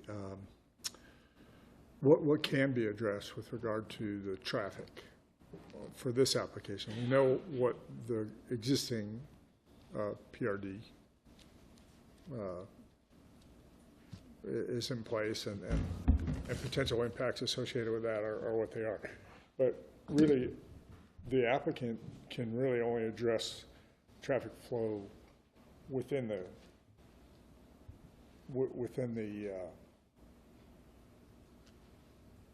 development, right? We're not in a position to make significant changes to traffic flow outside of the development contingent upon or this application. Correct? Yeah, I think the application itself can propose its own access and circulation within the site, and then typically changes to the broader network would be considered with the application and with traffic study that would support that. So, you know, I'd maybe reinforce what Steve had said about if you make changes to circulation and the way the traffic is proposed, you would look to see a traffic study that incorporates that to understand the impacts of those changes more broadly. Typically, you see more of things that are within the development itself, and then at the connections, the access points to the development are typically where we see proposed changes or improvements depending on what comes out of the traffic study. It's usually based on, recommendations from that study. Okay. So from the application standpoint, if at the site plan review stage, they did propose, for example, a contraflow lane, and it did result in a traffic study, would that be considered something that would need to come back before the commission? Yeah, I think that would come back before us. Okay. Changes to circulation and access are one of the typical ways that is considered a major revision to a planned residential district. Okay. So that usually, when you're making changes to that based on what's an approved document, and then you come back with something different in the site plan, you're looking at going back through the public hearing process. Starting from scratch, kind of. Mm-hmm.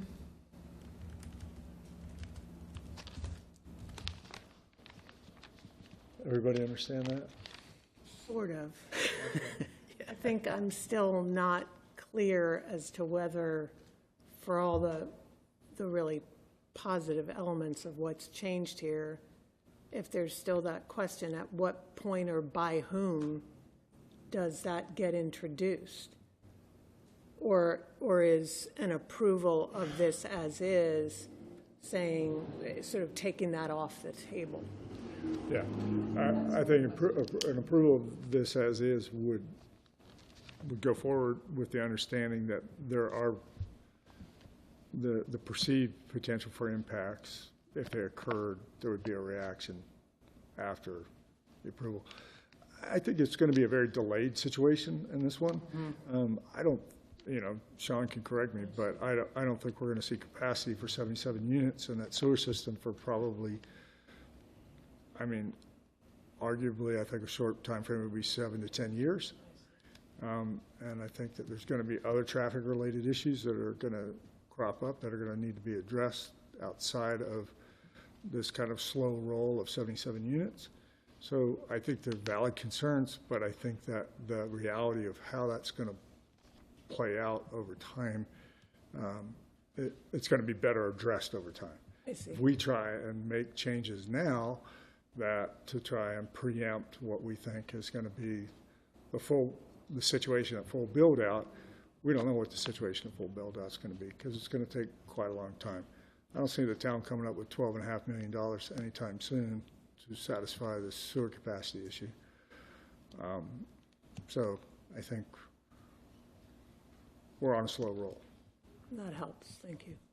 So I think it's we need to address it, we need to consider it, and I think Kinsey's point of if they were to between now and council, or we can't satisfy the internal traffic flow at the site plan stage. I'm sorry to interrupt. Oh, no, it feels like what we're really talking about are the 25 units, because there are a lot of questions beyond that. In terms of the traffic study and sewer, it sounds like everyone's okay with those 25. Like there's not expected to be a huge impact with the 25. But what happens, with the rest of the build out? What's the timeline for those 25, and then what happens with the rest of the build out? It's somewhat dependent on. Maybe I can just make a clarification that the 25 units is specifically related to the sewer, not to vehicular traffic. Right.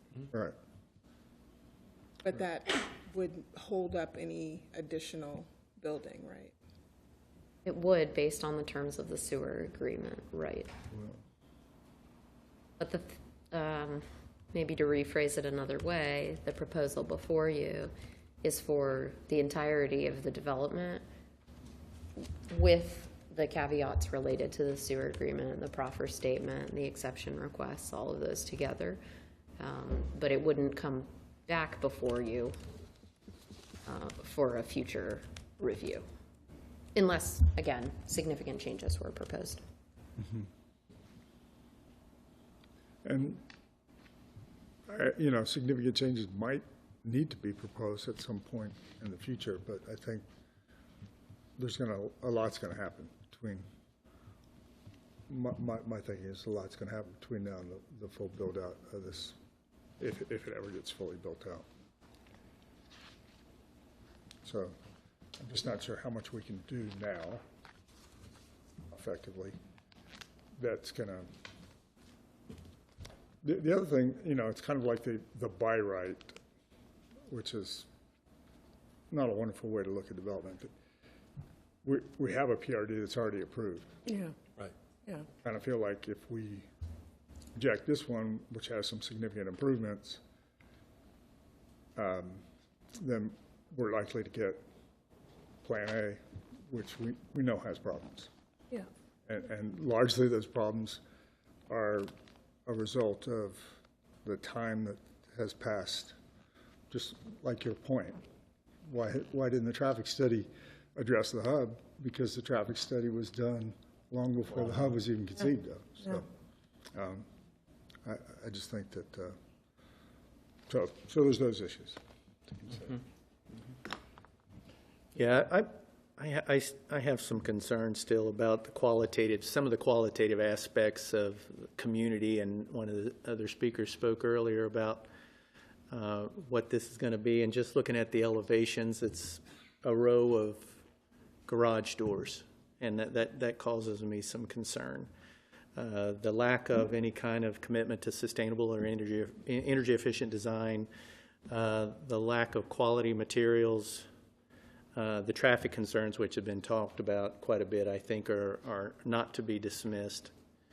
But really, I think that qualitative piece of community is still lacking in this project.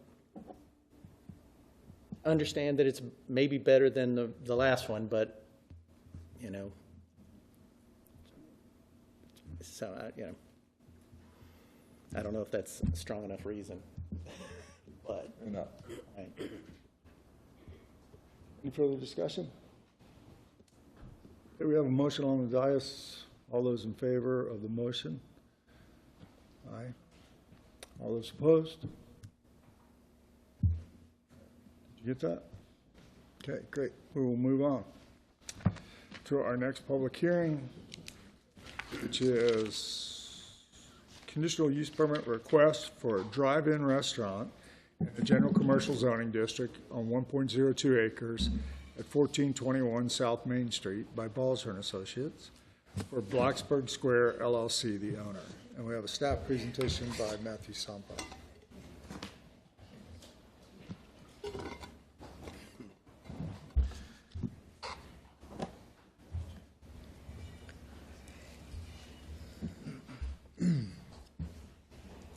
This is a conditional use permit for a restaurant drive-in use in the general commercial zoning district at 1421 South Main Street. The applicant is Balzer and Associates on behalf of the owner, Blacksburg Square LLC, and the proposed use is a drive-through coffee shop. The subject area is located adjacent to Blacksburg Square Shopping Center and consists of two separate undivided parcels that total 1.02 acres. The two parcels have frontage on South Main Street and Ardmore Street, and the parcel on South Main Street has an existing single-family home and driveway that will be demolished, and the parcel on Ardmore Street is vacant. All internal parcel lines will be vacated if the project is approved. Here's an aerial of the subject area that's outlined in blue.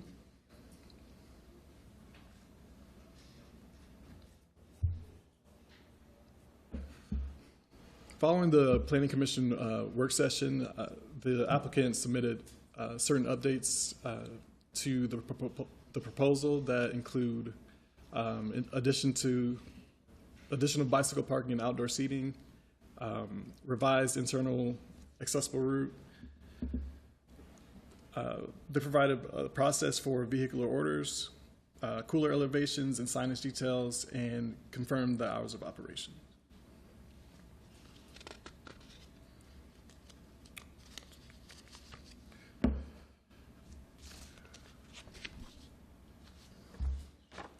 The request is for Seven Brew, which is a national coffee stand chain who does primarily drive-through service.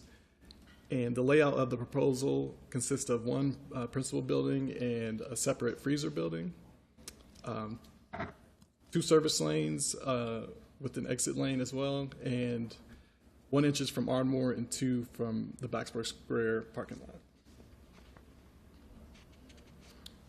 And here is an example of the proposed layout. As you can see, some elements of the project changed, like stairs were added in front of the ADA parking space, and they needed to change the route because of grading. And so now the route is going to wrap around here across from the across the crosswalk and come up and then across again onto the sidewalk here.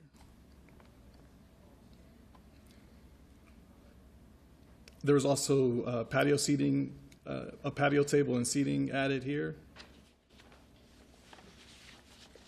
and bicycle parking added as well. And also they changed the parking to concur with the maximum amount that is allowed to 12 spaces.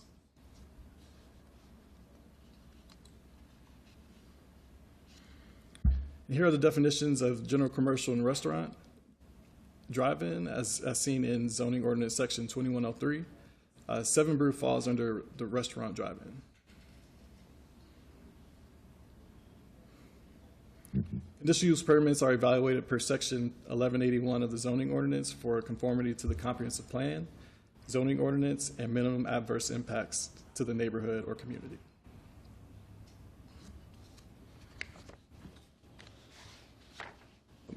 In the comprehensive plan, community character principles articulate the guiding principles and traits for the future of development within the town. The following are the community character principles that relate to this proposal. CCP8 states that with limited availability of commercial land, efficient use of the land is critical to provide services to the growing population. A single-family home is located on the property, which is located in the middle of one of the more dense commercial areas of the town. The home will be demolished to develop the commercial use. CCP9 states that commercial development should be street-oriented. The building is street-oriented with a small parking lot in the rear, but the building is also set back from the street. The proposal includes a new public sidewalk along the Ardmore Street frontage with an internal sidewalk system that connects the sidewalk to the building, but no sidewalk connection is proposed from South Main Street. Staff believes a connection from South Main Street is critical given the bus stop that is located in the very close proximity to the parcel. Following the work session, the applicant that in further discussion with the applicant, they stated that they actually would not be, in the work session, they stated that they would be willing to work with the staff on developing a route that possibly isn't ADA accessible because of the grade.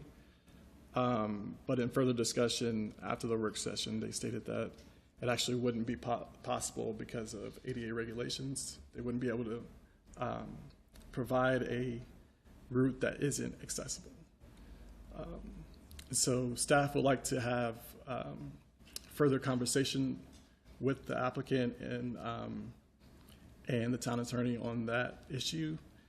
And we would, we don't believe that the proposal should be delayed because of that, or the process should be delayed because of that. And so the Planning Commission can go ahead and vote on this with the recommended condition as is, and then afterwards we can go ahead and after discussion we can change it if that is needed. And here is an aerial view of the existing conditions, and as you can see, the bus stop is here, and the sidewalk comes up to the intersection, but then the sidewalk stops there, and then up until here, where their frontage is, and that's where the sidewalk will continue.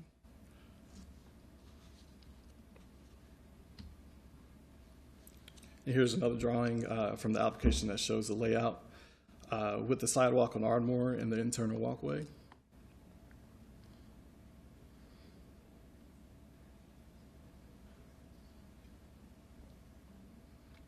CCP 13 states that to encourage mode shift, transportation planning should be multimodal and prioritize designs that move people rather than vehicles. The proposed commercial use is compatible with much of the surrounding commercial uses, such as the car wash, Sheetz, and Starbucks. But the coffee shop is primarily for customers who do not leave their vehicles. Although there is walk-up service for walking and biking pedestrians, and they added outside seating areas. The applicant has provided a site layout and details for where. Has not provided a site layout and details for where or how non-vehicular orders are needed or are taken from the app or are taken. Sorry. The vehicular nature of the proposal conflicts with sustainability efforts of the town to reduce car dependency and greenhouse gases because it creates a situation where vehicles are idling in drive-through lines while waiting for their order.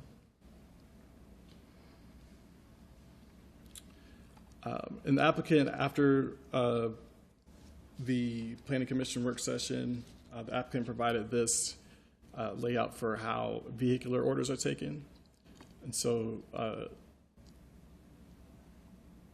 this is the way that the vehicles will travel, and then they will pick up their order here under a pavilion.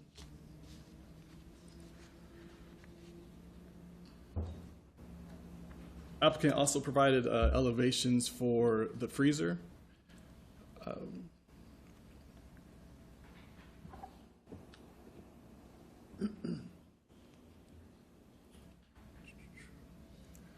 CCP 15 states that increasing safety and efficiency for all modes is important in maximizing the functionality of the transportation network. There are two internal and There are two internal two-way driveway connections to the adjacent Blacksburg Square shopping center that are proposed for this development. No new entrances are proposed on South Main Street. The proposed restaurant has access to two traffic signals into South Main Street for efficient and safe vehicle movement. CCP 16 states that transit connections and bus stop amenities encourage ridership and are important components of the transit system. An existing bus stop number 1619 is located along the South Main Street frontage. No new improvements to the bus stop are proposed.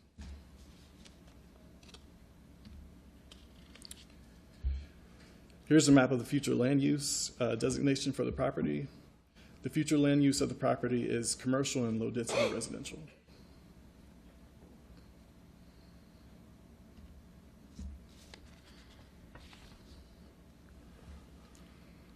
Specific uses are governed by the implementing zoning district. As mentioned, drive-in restaurants are a conditional use in the commercial zoning district.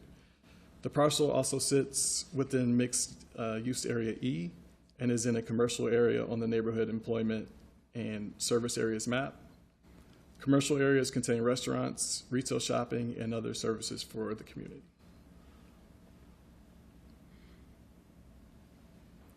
This map shows the current commercial zoning in red.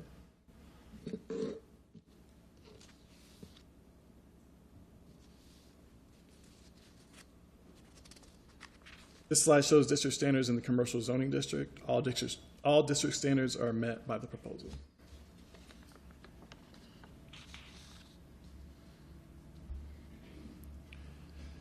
Use and design standards are also considered when evaluating conditional use permits. Section 4552 has two use and design standards related to traffic analysis and parking behind the front building line. A traffic analysis was conducted for the application and shows a negligible impact on future traffic conditions. Staff has reviewed the analysis and agrees with the results.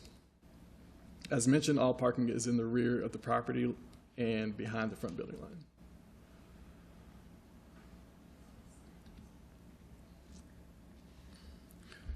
We also look at development standards when evaluating the application.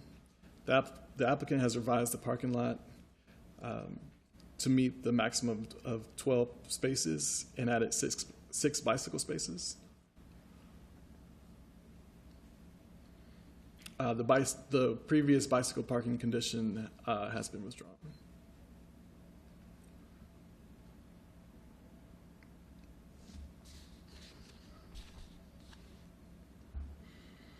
There is landscaping on site, and landscaping will also be reviewed at the site plan stage, where changes can be made if necessary. Yeah, the applicant has provided extra signage details that include the LED lit signage on with LED lit signage on 3 faces and 3 directional signs. The signage on the business signage does comply with zoning ordinance standards, but the directional signs exceed the 3 square foot maximum. The applicant should revise the application to meet this standard. And here's a picture of the signage as it's placed on the building.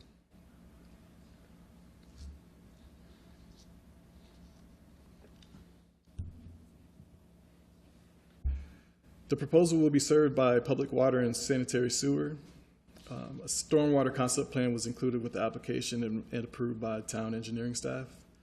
The following quote from engineering in regard to the use of nutrient credits reads, this concept plan shows the intention of this site to meet water quality requirement entirely through the use of off-site nutrient credits. The town recommends that this development provides some on-site stormwater quality treatment instead of only off-site methods. An on-site facility will provide lasting beneficial water quality value to the Cedar Run watershed, whereas the current layout may contribute to the degradation of local water quality. And the site will also be served by a private dumpster.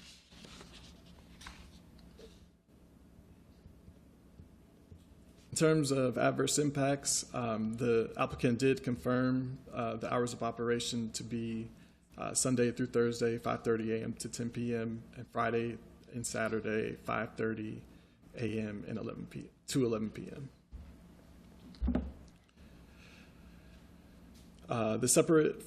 In terms of noise, the separate CUP for an external speaker will not be pursued. Therefore, they will not have an external speaker.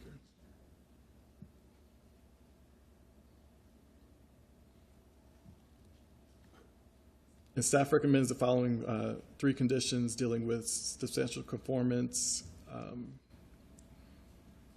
accessible walkway to the building, and external speaker.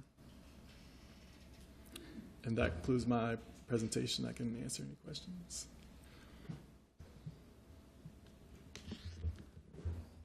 Can we get some clarification on this accessible use? Right. It's still a little unclear. and I'm sure the applicant can weigh in as well, but I'm more interested in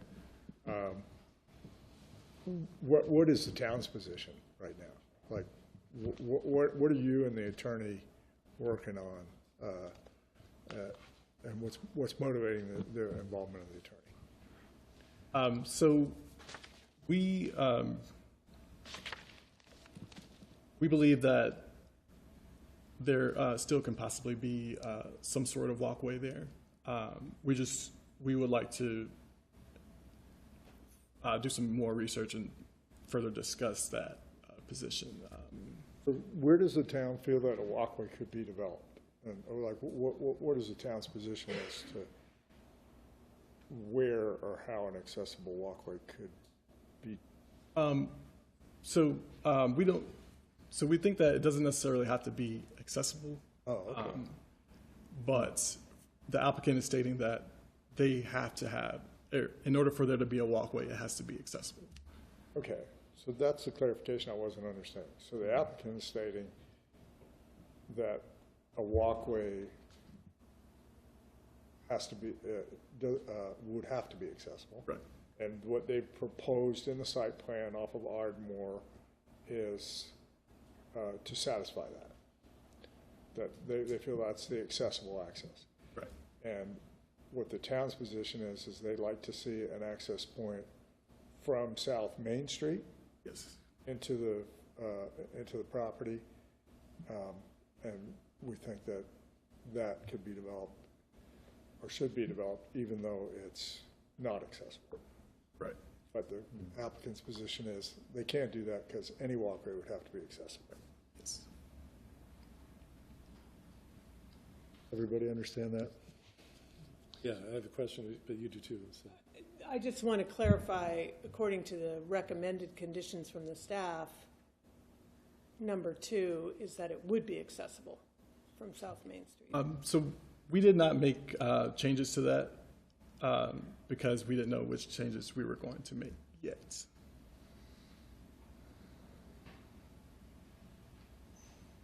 I'm interested in the boundary on the north side.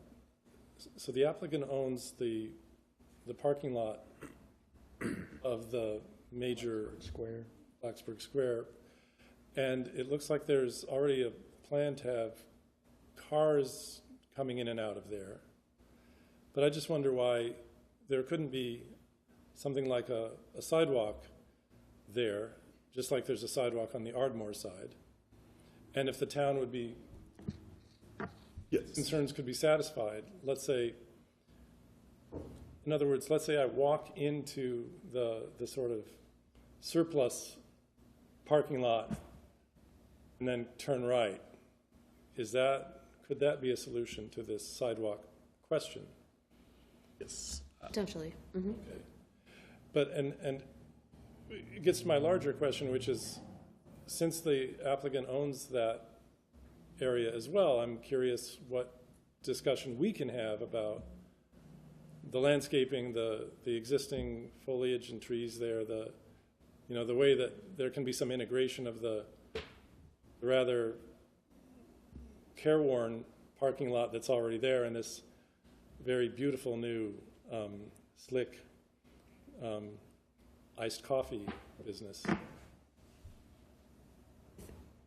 I think I would suggest that the review be somewhat more limited due to the impacts of the proposed use, which the walkway is tied to the proposed use as opposed to the other uses existing on the other site. So that's typically the way we would look at that. I have a lot of questions about the design. Why there need to be 12 parking places if most people are driving through? And how do they get there? If you go to McDonald's, the drive-through on foot, you're trying to avoid being hit by a car. Walking through a drive-through is a very awkward, almost antisocial thing to do in our culture. I think some of those questions might be better for the applicant. Yeah. Wouldn't they need employee spots? Hmm? Employee spots? The 12?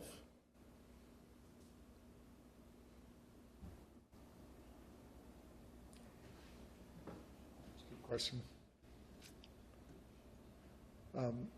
Any further questions for staff before we move on? Well, hearing none, let's move on and we'll hear from the applicant. Again, Steve Simonis, Balzer and Associates, 80 College Street. Matthew's gone through the changes we've made. I think it'd be helpful to touch on some of the details we're talking about right now. Let me start with the sidewalk. So at our work session meeting, I offered if we can come to an agreement with the town that we could put a sidewalk in and some steps down to that Main Street sidewalk, we'd be able to do that. We went back the next day and started looking at, okay, how can we do that? So we thought there might be a provision. The building official does have the means and the authority to waive certain parts of the building code. And the town wants to see, normally if we've got a commercial property, that commercial property has to have some sort of a connection to a public sidewalk. So the reason we're using Ardmore is because that is a connection and it does have to be ADA accessible. And that's been part of the building official's interpretation for years, that if you connect to a public sidewalk for a public use, it's got to be ADA accessible. So we thought, okay, well maybe Sam could grant a variance on that or an exception to that section of the code. When we looked into the actual ADA, the federal ADA guidelines, it's very clear, and we provided this little blurb to staff that if you have a pedestrian connection to a public way that is leading to a public building, and not public like town of Blacksburg or a library, but something the public will use, which is a restaurant, it does have to meet ADA standards. So if we could, Matthew, could you pull up our site plan? Or just my presentation would be fine.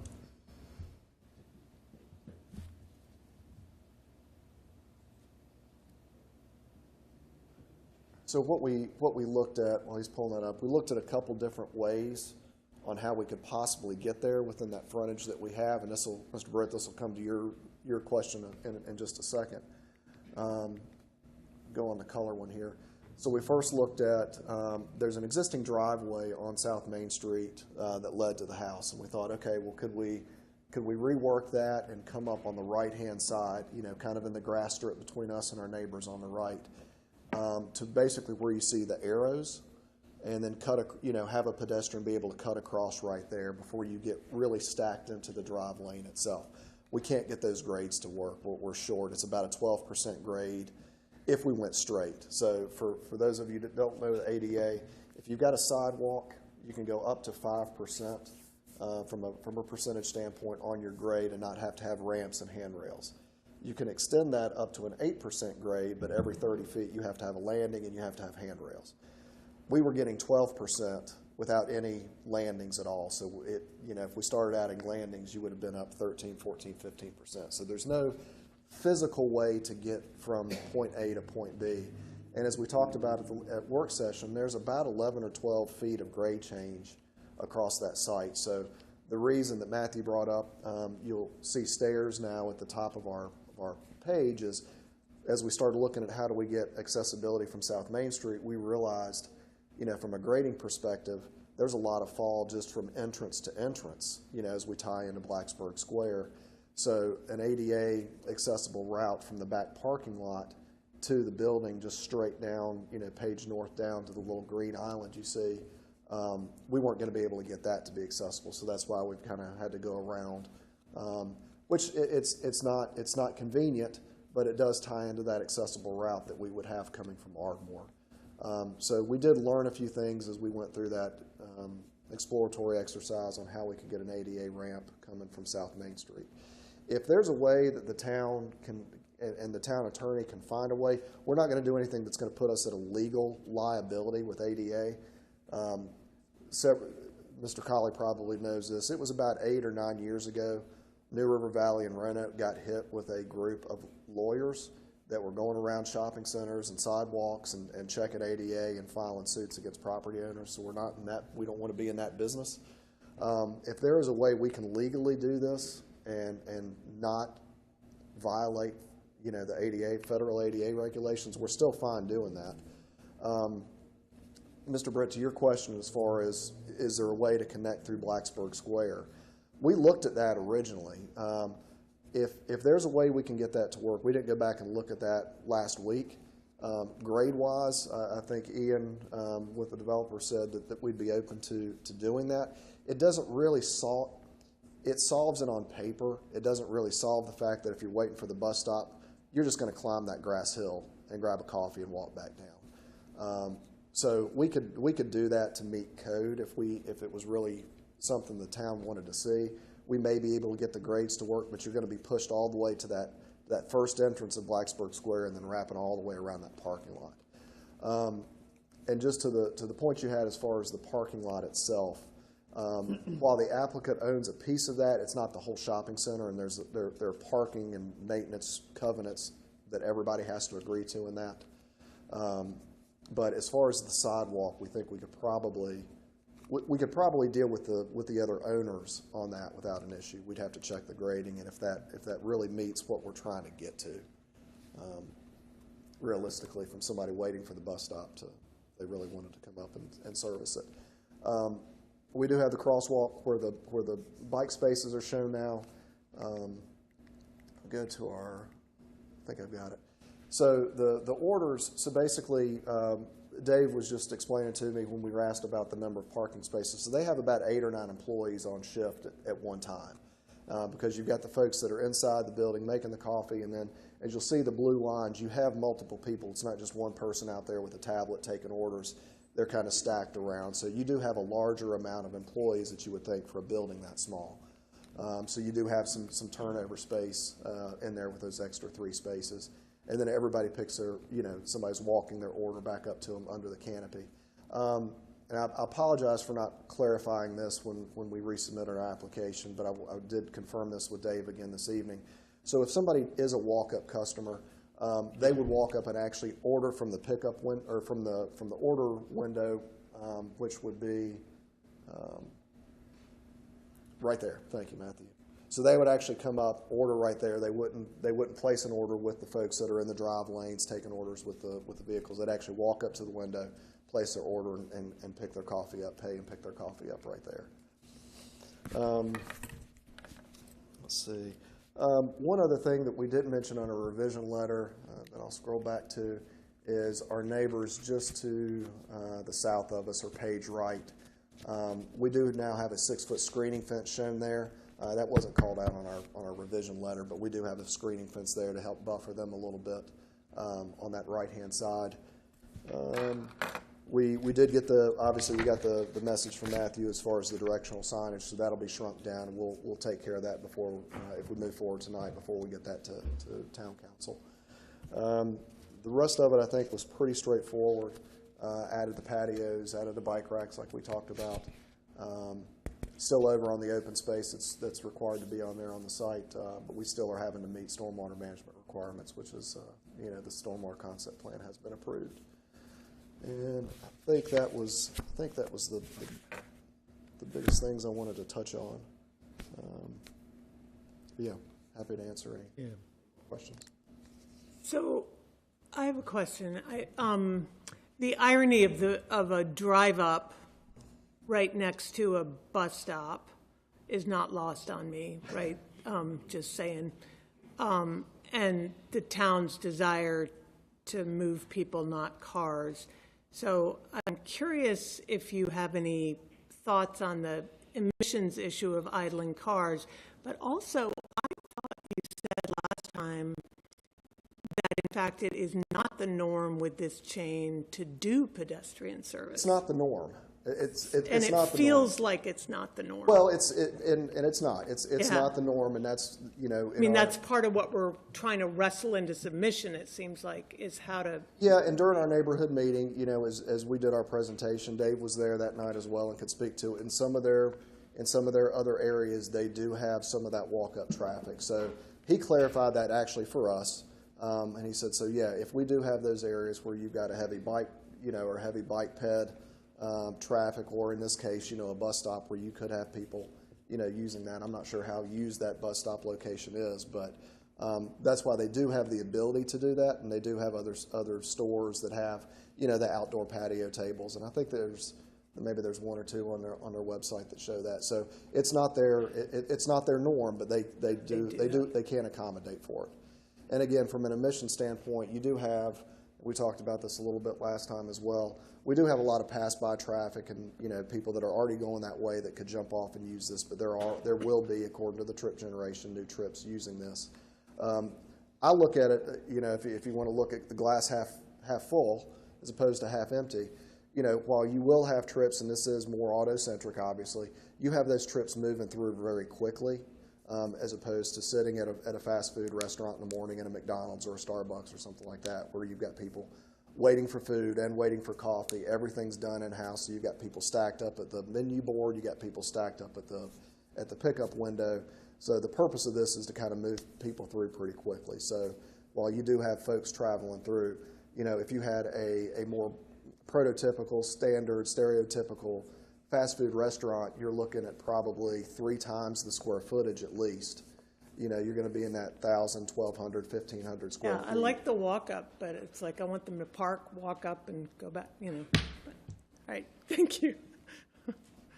So Steve, the accessible route to Ardmore doesn't satisfy the accessible route requirement? It gets you from a public sidewalk on a public street to the building on an accessible route. Okay. But that doesn't satisfy the conversation then? I think it satisfies it from a code perspective. It's just whether it satisfies it from a usage. A use, am I stating that right, Colleen? Yeah, I think it's the concern that the connection from the bus stop along South Main Street and the frontage along South Main Street doesn't provide that option, and that there's a gap in the sidewalk. The sidewalk is provided along the street frontage of the parcel along Ardmore, but does not connect to the South Main Street. Oh, so it doesn't connect up Ardmore? Yeah, you've got a gap at the corner right there. Oh, okay. So it'd be similar if that was put in place. It'd be similar to the car wash on the other side. That there's no direct connection from South Main to the car wash. Again, why are you walking to a car wash? But if you're an employee and you take the bus, then yeah, I guess you could walk up, but you have to actually walk up Ardmore to get to the accessible route on the car wash. I don't know that I recalled that was not connected to South Main Street from. Yeah, it's that section of Ardmore does not have sidewalk on it. So again, honestly, from a cost standpoint, it'd be better for us to put a little short section of sidewalk from South Main, but as opposed to doing that long sidewalk on Ardmore. Coming into the site. But again, it's just the ADA piece of it. It's that federal guideline. And even if we do, and to add on to that, even if we do figure out a way with staff that we can do that and not legally be in a pinch, we would still provide the Ardmore sidewalk because that still has to, we would still be doing that to meet code. So just to get an understanding of how this thing functions, people pull in. Mm-hmm. And is there signage that says stop here and you will be, there will be an attendant? Yes, I'm old enough, by the way, to live in one of those 55-plus places. Different than what I think the perception might be. And I'm Dave from 7 Brew, Dave Shanks. I live in Tennessee.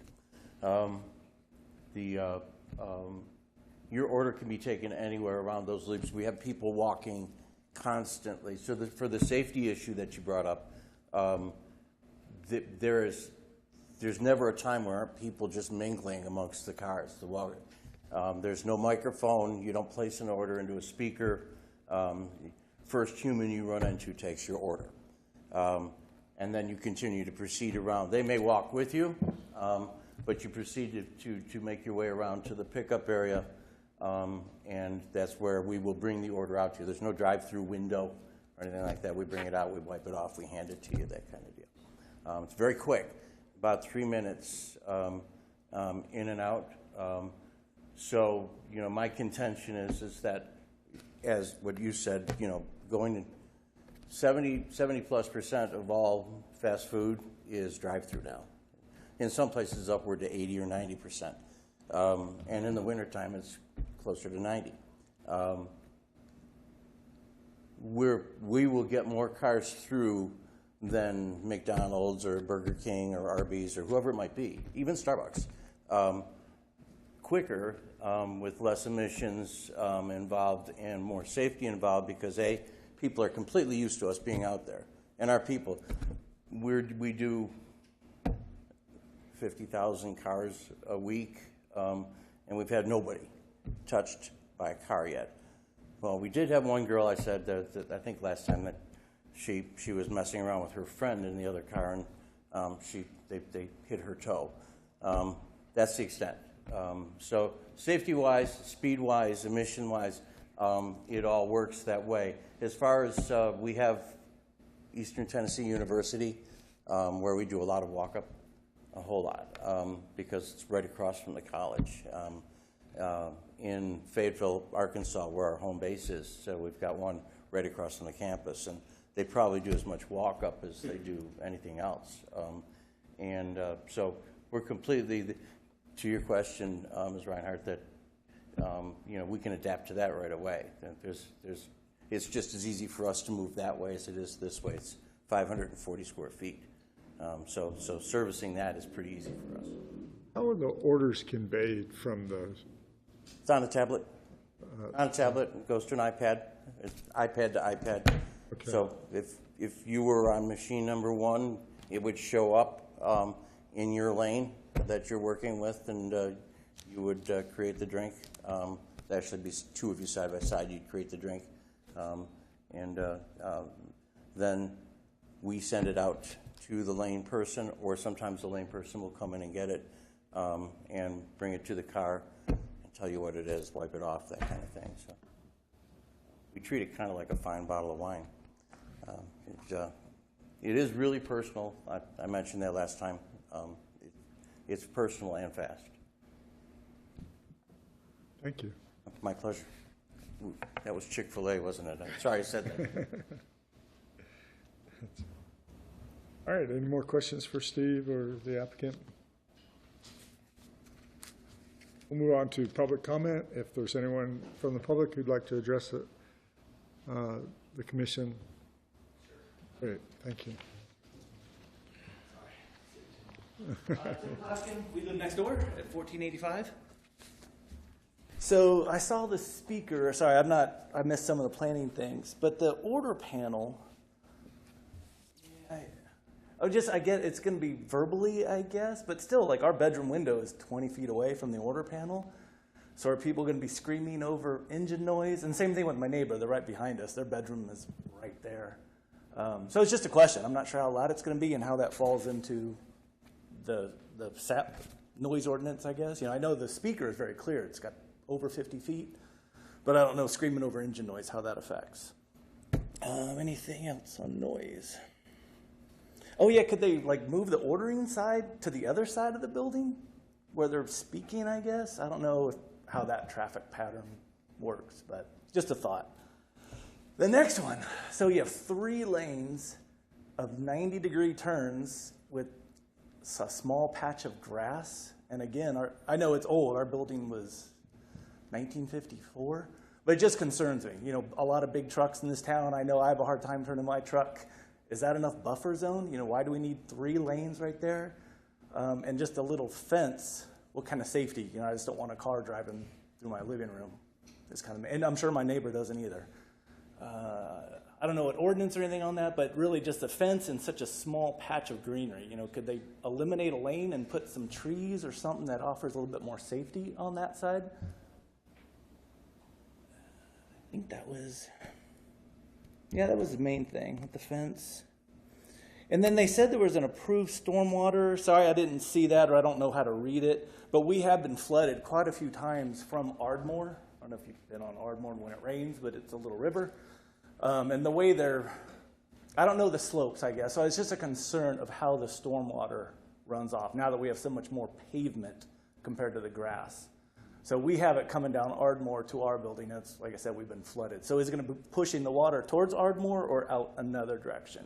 Or will there be a retaining pond? I didn't see that. I don't know. And then the one you brought up was the emissions. Do we have to close our windows now all the time since there's going to be however many cars idling right outside our our bedroom window, so to speak, and our neighbors. So there's 3 residential properties that are right next to it, and that's kind of the side that concerns me. I think that's kind of my notes, just the 4 main things. So I appreciate the time. Thank you.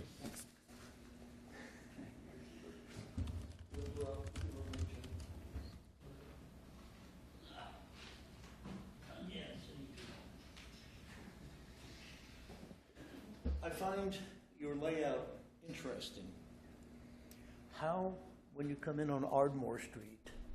Sir, could you give us your name? Oh, and I address? apologize. I'm Tom thank you. Rogers, live at 206 Ardmore Street. Thank Lived you. there for Thank 40 you, Mr. years plus. Thank you, Mr. Rogers.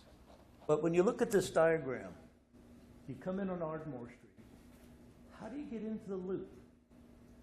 And this exit of this road you're putting through between Ardmore Street and the parking lot, I mean, I'm questioning the whole road. Why do you need it?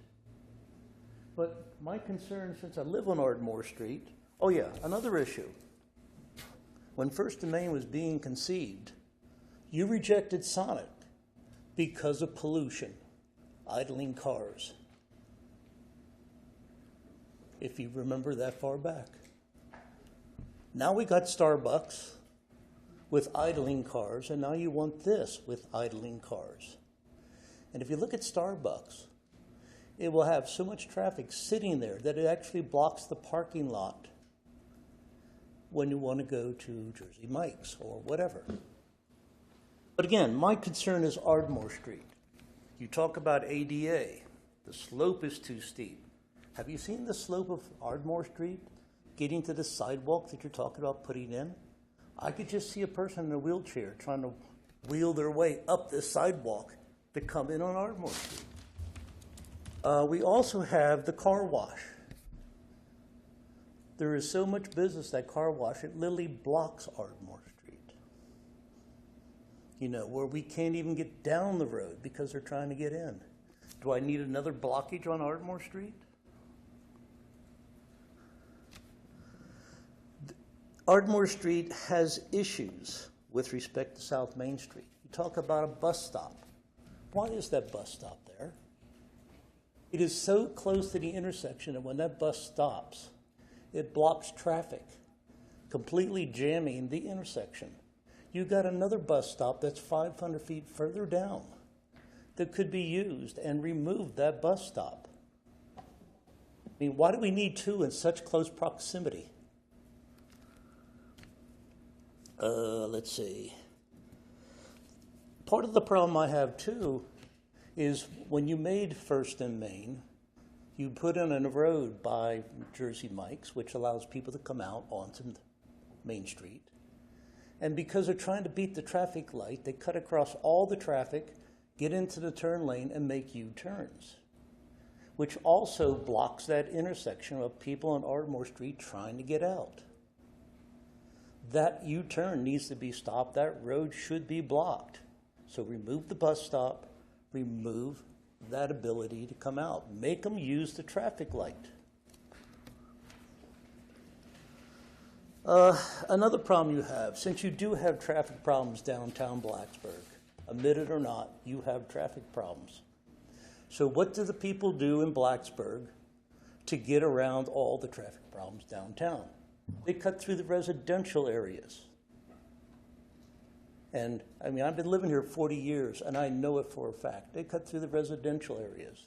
And then they use Ardmore Street as a means of getting back onto Main Street. Ardmore Street needs speed bumps to slow the traffic down.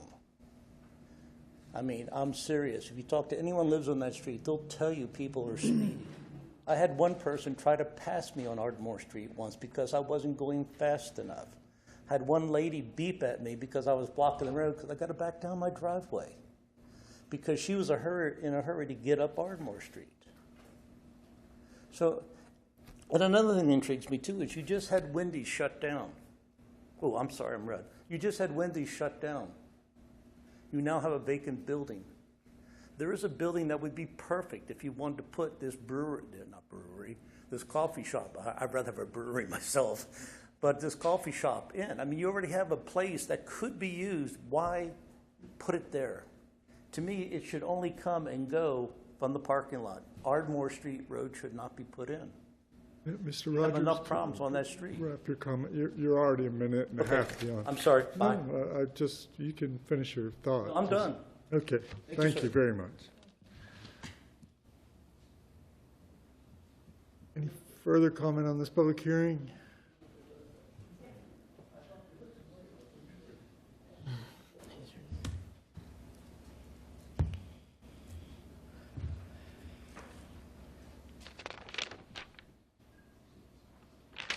Hello, Joel Goodhart. I live at 902 North Drive. I think for me, when I think of Blacksburg, I don't envision a drive-through only food place. I think they mentioned some of the objectives in our comprehensive plan for the town, and a drive-through only coffee shop definitely does not align with those. I think when I think of people sitting in cars waiting in a drive-through, they're isolated in their cars, they are sedentary, they are emitting the greenhouse gases. And I think, think of yourself. Would you ask a friend, hey, do you want to go to this drive-through only coffee shop, spend time, an hour to catch up while cars are circling you, at the outdoor seating area? It doesn't seem like the type of place to connect people. It really seems like the type of place, let's get people to get in here and leave as quickly as possible. I think South Main Street, even though it is really car dependent and car centric right now, I think it's something we should make it for people to drive to and spend time in, and not just drive through and leave as quickly as possible. And I think our downtown is an incredible space.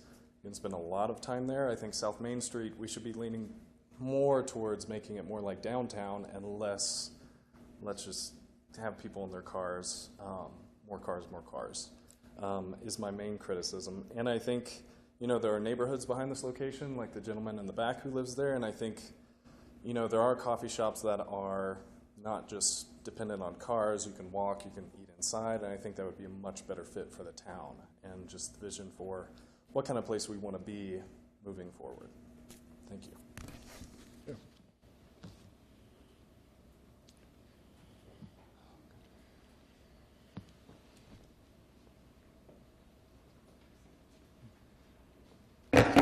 What up, Planning Commission? My name is Zachary Weiss. I live at 1003 South Main Street for now. I'm going to move somewhere else just for the next semester. So this is pretty interesting. Hey, you're from Nashville? Is that where you're from? Where are you from? Tennessee? Jonesboro? Could you please address the commission only? Thank you. Okay, my bad.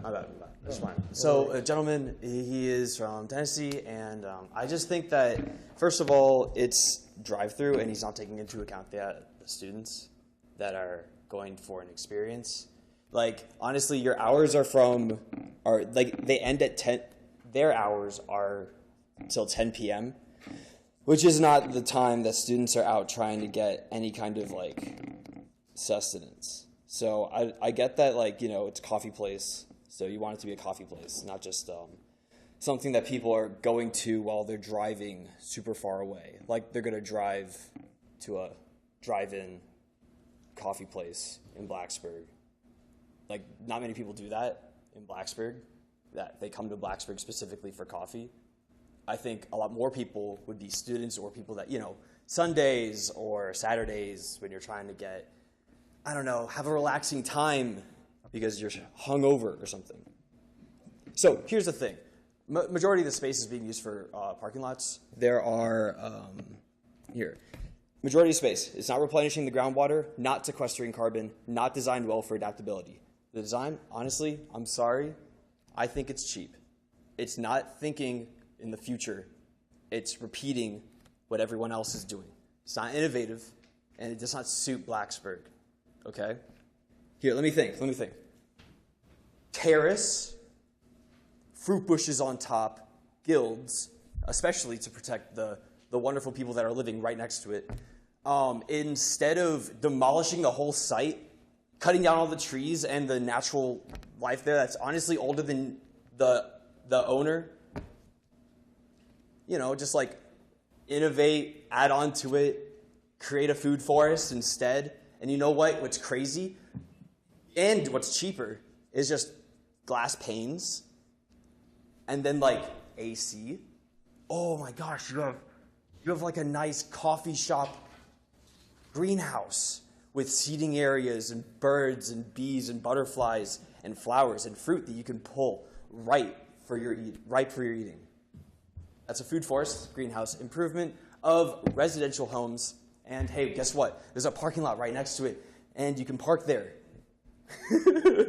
Like, come on, what are we doing? There's a parking lot and a bus stop, and I agree, bus stop 1619 should be changed or merged with the other one, or have the owner, just like add a bus stop area within there, because, they're coming in and trying to just get majority of traffic from the interstate, which is not our town. So they need to think about both sides. Us. And if they're not taking into account, first of all, a main source of income for students and people on weekends, they're only taking into account people that are driving by and emitting, which is not what the town would like. And I talk to the town. We're tight. So please make the owner go back and review the design. Contact me. My name is Zachary Weiss. You can talk to me after the show. And I'll be here to share some ideas, because I think there's a lot of lack of ideas in this discourse. Thank you.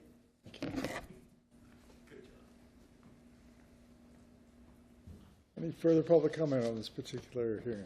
Great.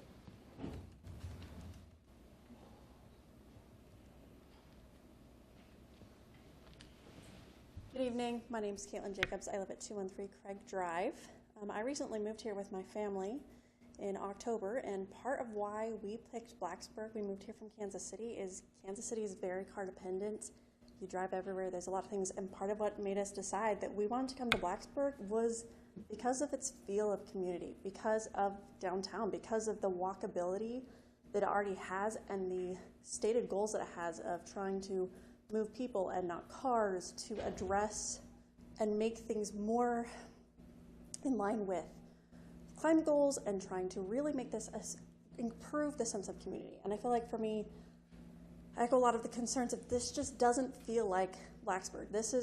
I'd like to see more of what's at downtown, that sense of continuity, that sense of connection, of walkability, of bikeability, extend south into South Main, because it feels very disjointed. It feels like an almost entirely different place, and our Main Street is the most profitable core in a city for the sense of development, for community, and I feel like we should be looking forward with South Main. This is just one development, and I know it matches what's there, but I feel like every development in South Main should be looking forward to how can we make this better? How can we encourage people to be part of the community, to be out of their cars, to experience Blacksburg and what is great about it, versus just continuing the status quo, which produces a lot of gas, it produces disconnect. So that's my biggest concerns with this proposal and this development, is that it's continuing the status quo instead of looking how we can improve and take what is already so great about Blacksburg and what drew us here as a young family. That needs to be extending to more of Blacksburg rather than just allowing a part that's kind of wasted to continue to be a waste instead of an improvement to the city. Thank you.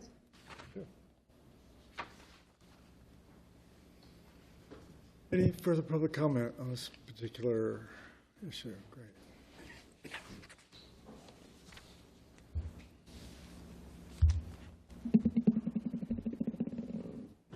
Long night for you all. Alfred Smith, and my father since the late 1960s. When he passed away, my daughter has lived at 119 Ardmore Street, and we own the little house beside of that, 117 Ardmore Street. So most of my life, I was born here, so I've been here forever. But most of my life, it's been a residential area with the Crismans living in the house that's already been torn down. And over top of the cliques has always been an apartment or owned or occupied by the owners who spoke earlier. So I guess we're the only two adjacent landowners that are directly affected by what's going to take place here. And I'd like to start off by thanking the developer for meeting with my wife and I to talk about what they were proposing to do and ask us to share some concerns with them, which we did. We talked about the lighting and the signage, talked a lot about the road coming from Ardmore Street, because what that does to us is puts a road under this window in my bedroom, and the drive-through puts traffic on the other window in my bedroom. So they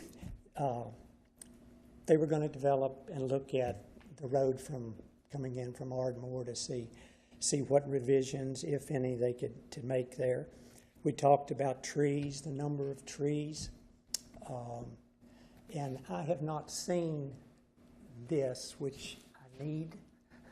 I'd like to have the copy of the revised prints or whatever, because what I have, because they gave me the nice packet, but what I have in my packet to look at and study does not match whatever changes have been made. So, and I'm sure they would be glad to share that with me, because we talked about what type of fencing, what type of buffer will I have, or barrier for privacy or whatever. We talked a lot about the traffic study, which nobody knew when that traffic study was done. I don't know whether that's been established yet or not. The traffic study was done. We're using the March. It's past March? Yes, sir. A couple months ago. Time of day? Is it what time of day? Can I ask that question? We can ask the applicant to address that in rebuttal. Because like we said, the car wash has added a whole lot of traffic to Ardmore Street, and that traffic study, I don't know whether I don't know how many people were washing their cars in March as opposed to what goes on now. But anyway, I'm sure they will work with us on that, so I appreciate that. There's an awful lot of electrical wires on Ardmore Street, there on that corner of Ardmore and this drive coming in. It looks horrible, the wires that are hanging there, and I'd like for somebody to look at can we put all that stuff underground somewhere or another to get rid of all of that, and there's just simple things like that. But I appreciate, like I say, I appreciate them working with us to try to resolve some issues as how we can still maintain our residential area and still work with whatever you all and they come up with as being what Blacksburg needs there. But the privacy of my place is, I guess, the number one thing on my mind and my neighbor's mind who spoke with you earlier. So it's been a long night for you all, so I thank you. Thank you very much. Any further public comment on this hearing? Great. Hearing none, I'd like to offer applicant rebuttal.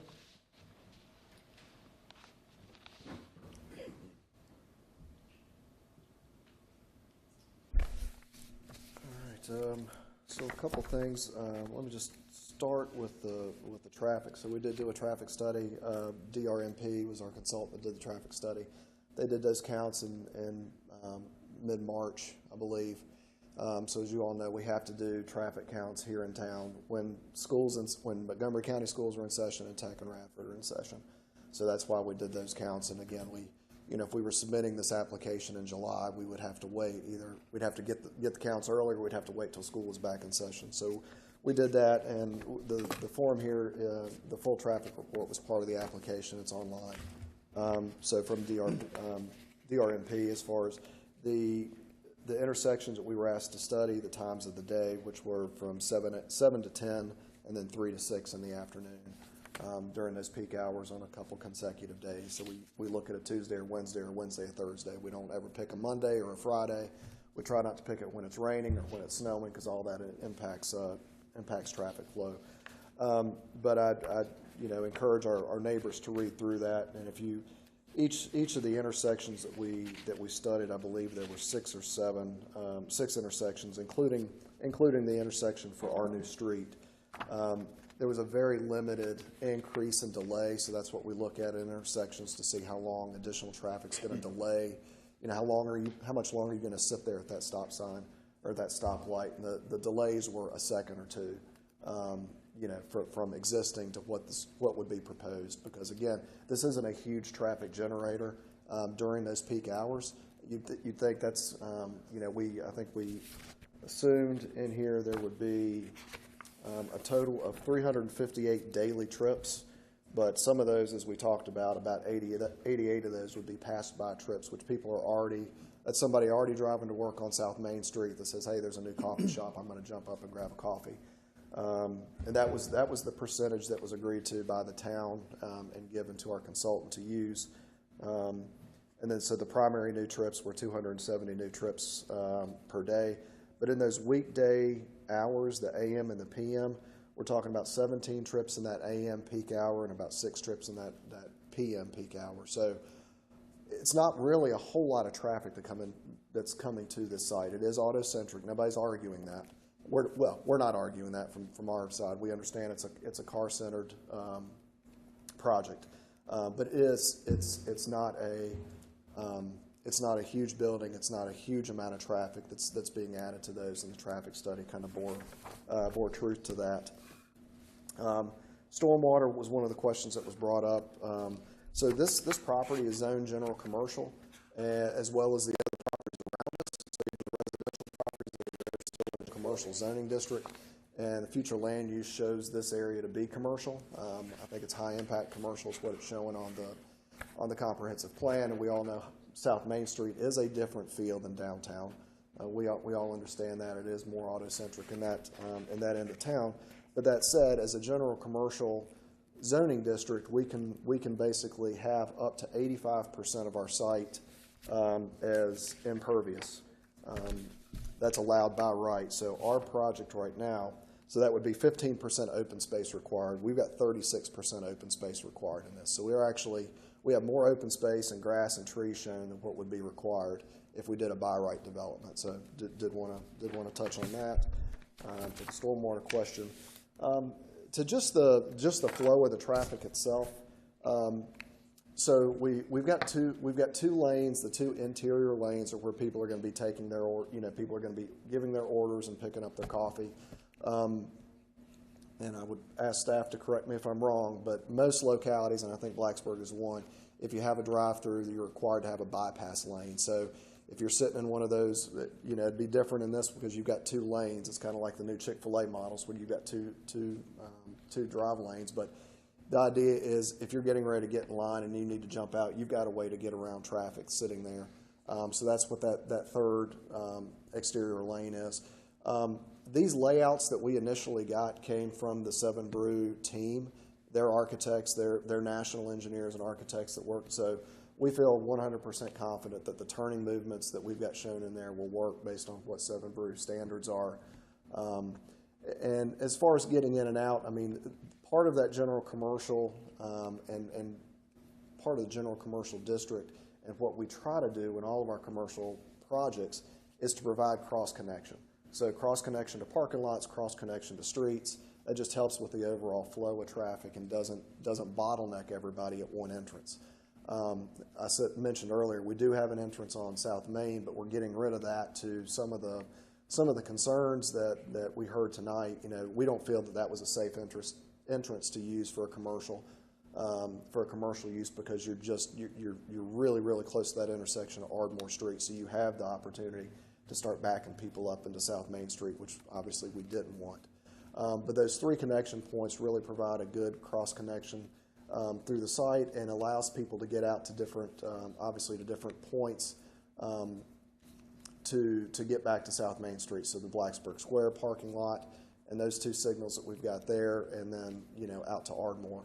So we looked at the Marlington Street. So we looked at South Main and Country Club, South Main and Gables, South Main and Lefties, South Main and Ardmore Street, South Main and Marlington, and then Ardmore and the site access road. And all those were operating at well above, in good standard from a traffic perspective.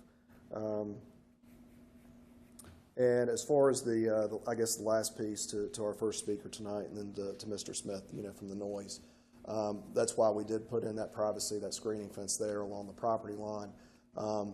If we're happy to, we'll provide him these updated drawings, and if there's some additional buffering or planning we need to do that would help them, we're certainly fine with doing additional planning, especially up there on the upper side where the backward 7 is going back out to Ardmore Street. We could add some landscaping in there. Because of that ADA accessible route, we've only got about 5 or 6, 8 feet maybe between the drive lane and the property line. But again, from a code perspective, I don't believe, Kylie, there is a setback for parking in general commercial. If it is, it's 3 feet. So we're actually further away from the property line than we could be by right. So we are trying to provide some buffer in there to allow for some planning and some fencing. And I think that's it. Happy to answer any other questions. Questions for the applicant? All right. Thank you. Thank you. Can I ask a question of that man with respect to that? You're gonna.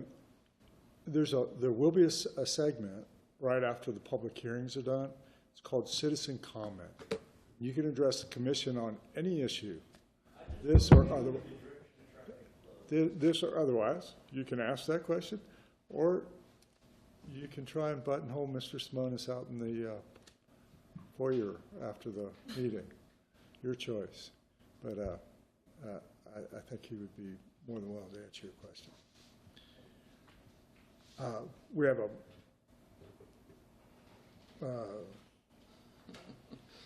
where are we here? Motion and discussion. Do we have a motion? I move Planning Commission recommend approval of CUP 24-1 with staff conditions as presented. Do we want to just mention the possible waiver of number 2 for construction of an accessible walkway from South Main Street, depending on progress? You have a second? I'll second. A motion and a second. Any discussion? I still have a question about the off-site nutrient credits and how that would impact our decision in terms of the recommendations being made for something on-site. Yeah. Well, I can address that. The applicant can as well.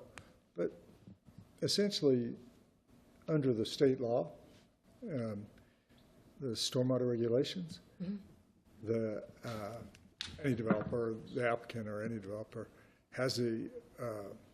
is given the statutory right to satisfy a certain percentage, depending on the size of the development, a certain percentage of their nutrient requirement, their nutrient obligation, off-site. And municipalities hate that, and they should. And Blacksburg hates that, and we should, because basically it's saying you can degrade our streams and purchase credits in Dublin, and that will, make the new river okay, but it's going to degrade our streams. But it is the law, and it is the regulation that's available to the applicant to do that.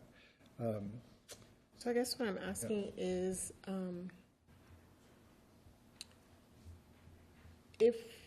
Would the motion need to include addressing something like that, if that's something we wanted to do, or is that within our purview to say? Yeah, I guess that's my point. We can state that we feel that it would be advantageous or preferable to address the local water quality, but we can't require it, and you couldn't certainly, I don't think you could turn down the application just on that issue. There's other merits that if you feel like you're to address, but not just that singular issue, because the law and regulations state that that's their purview if they want to do that. Does the applicant, do you have anything to add to that? Not much. I mean, you're as much as an expert as anybody, Mr. Kassoff. So we do have that right under state code to do it. I will say there are new stormwater regulations coming into play that'll kick in on July 1st. And what we've seen is we've started to look at sites. The water quality piece of it may actually may start to make things more reasonable to do on site than purchase water quality credits. And the reason, Ms. Walker, we do that is a lot of we don't have the type of soils here in this part of the state that they do out in the Piedmont or on the eastern end of the state that we get a lot of good infiltration. So the stormwater management we have to do for water quality is really, really expensive. It's manufactured systems that have to be maintained on a quarterly, annually basis. It's vaults. It's a lot of underground, so there's a lot of cost to it. And part of the reason the state put this in is if you have more urban areas and it's tough to get some of these, especially on smaller sites, to get the stormwater quality to work, you have this ability to buy these nutrient credits that are, it's basically preserved land somewhere else in the New River. All that said, it's easier for a lot of people to write that check, and it's going into that bank, which again, allowed by state code, as opposed to putting in some of those expensive systems that impact your overall cost of your housing, overall cost of your project. All that said, we're hoping here in the next couple of months, and we just talked about this with a client today on another project in Christiansburg, that we may actually hold off on submitting a project over there until after July 1st to use these new ordinances, because it's actually going to make our stormwater quality portion of our project more reasonable. So we wouldn't have to buy credits off-site as much as we were going to have that project. So it's a long way of saying it's what we're having to do. It's kind of part of the piece that the hand we've been dealt in this end of the state, and it has helped us on other projects, but hopefully in the future we'll be able to look at some other options. Is that helpful? Mm-hmm. Right. Anything further? Are we discussing? Yes, we are discussing. Well, I appreciate the applicant's efforts to address all the concerns of the citizens, to try to make this more than just car-centric. But for me, at the end of the day, it is car-centric. And so, what I like about the comprehensive plan is it's this aspirational document. It says, this is where we hope to be someday, and it's not a whiteboard where we can just swipe it off and boom, everything's there. It occurs gradually. But for it to occur at all, we have to, at some point, have to start making those gradual changes. So, this project, to me, doesn't meet any of those aspirational goals of the comp plan. And then it's a CUP, so we always have to be cognizant of, in addition to that, be cognizant of its impacts, adverse impacts to the surrounding area and community. And I think the neighbors next door, there's going to be a lot of impacts. I think, we have the traffic, we have sustainability. It just doesn't sit well with me, and I can't support a car-centric project like this.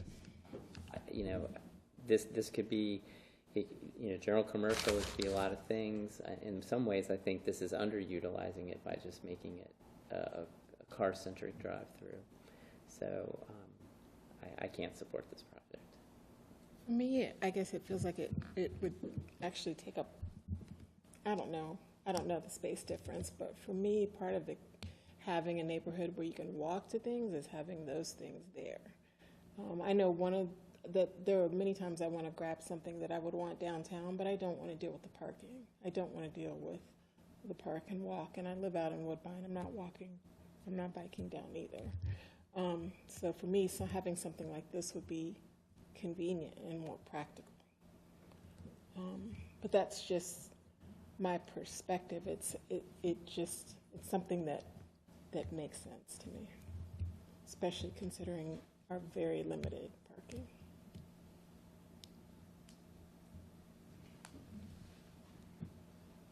Additional discussion?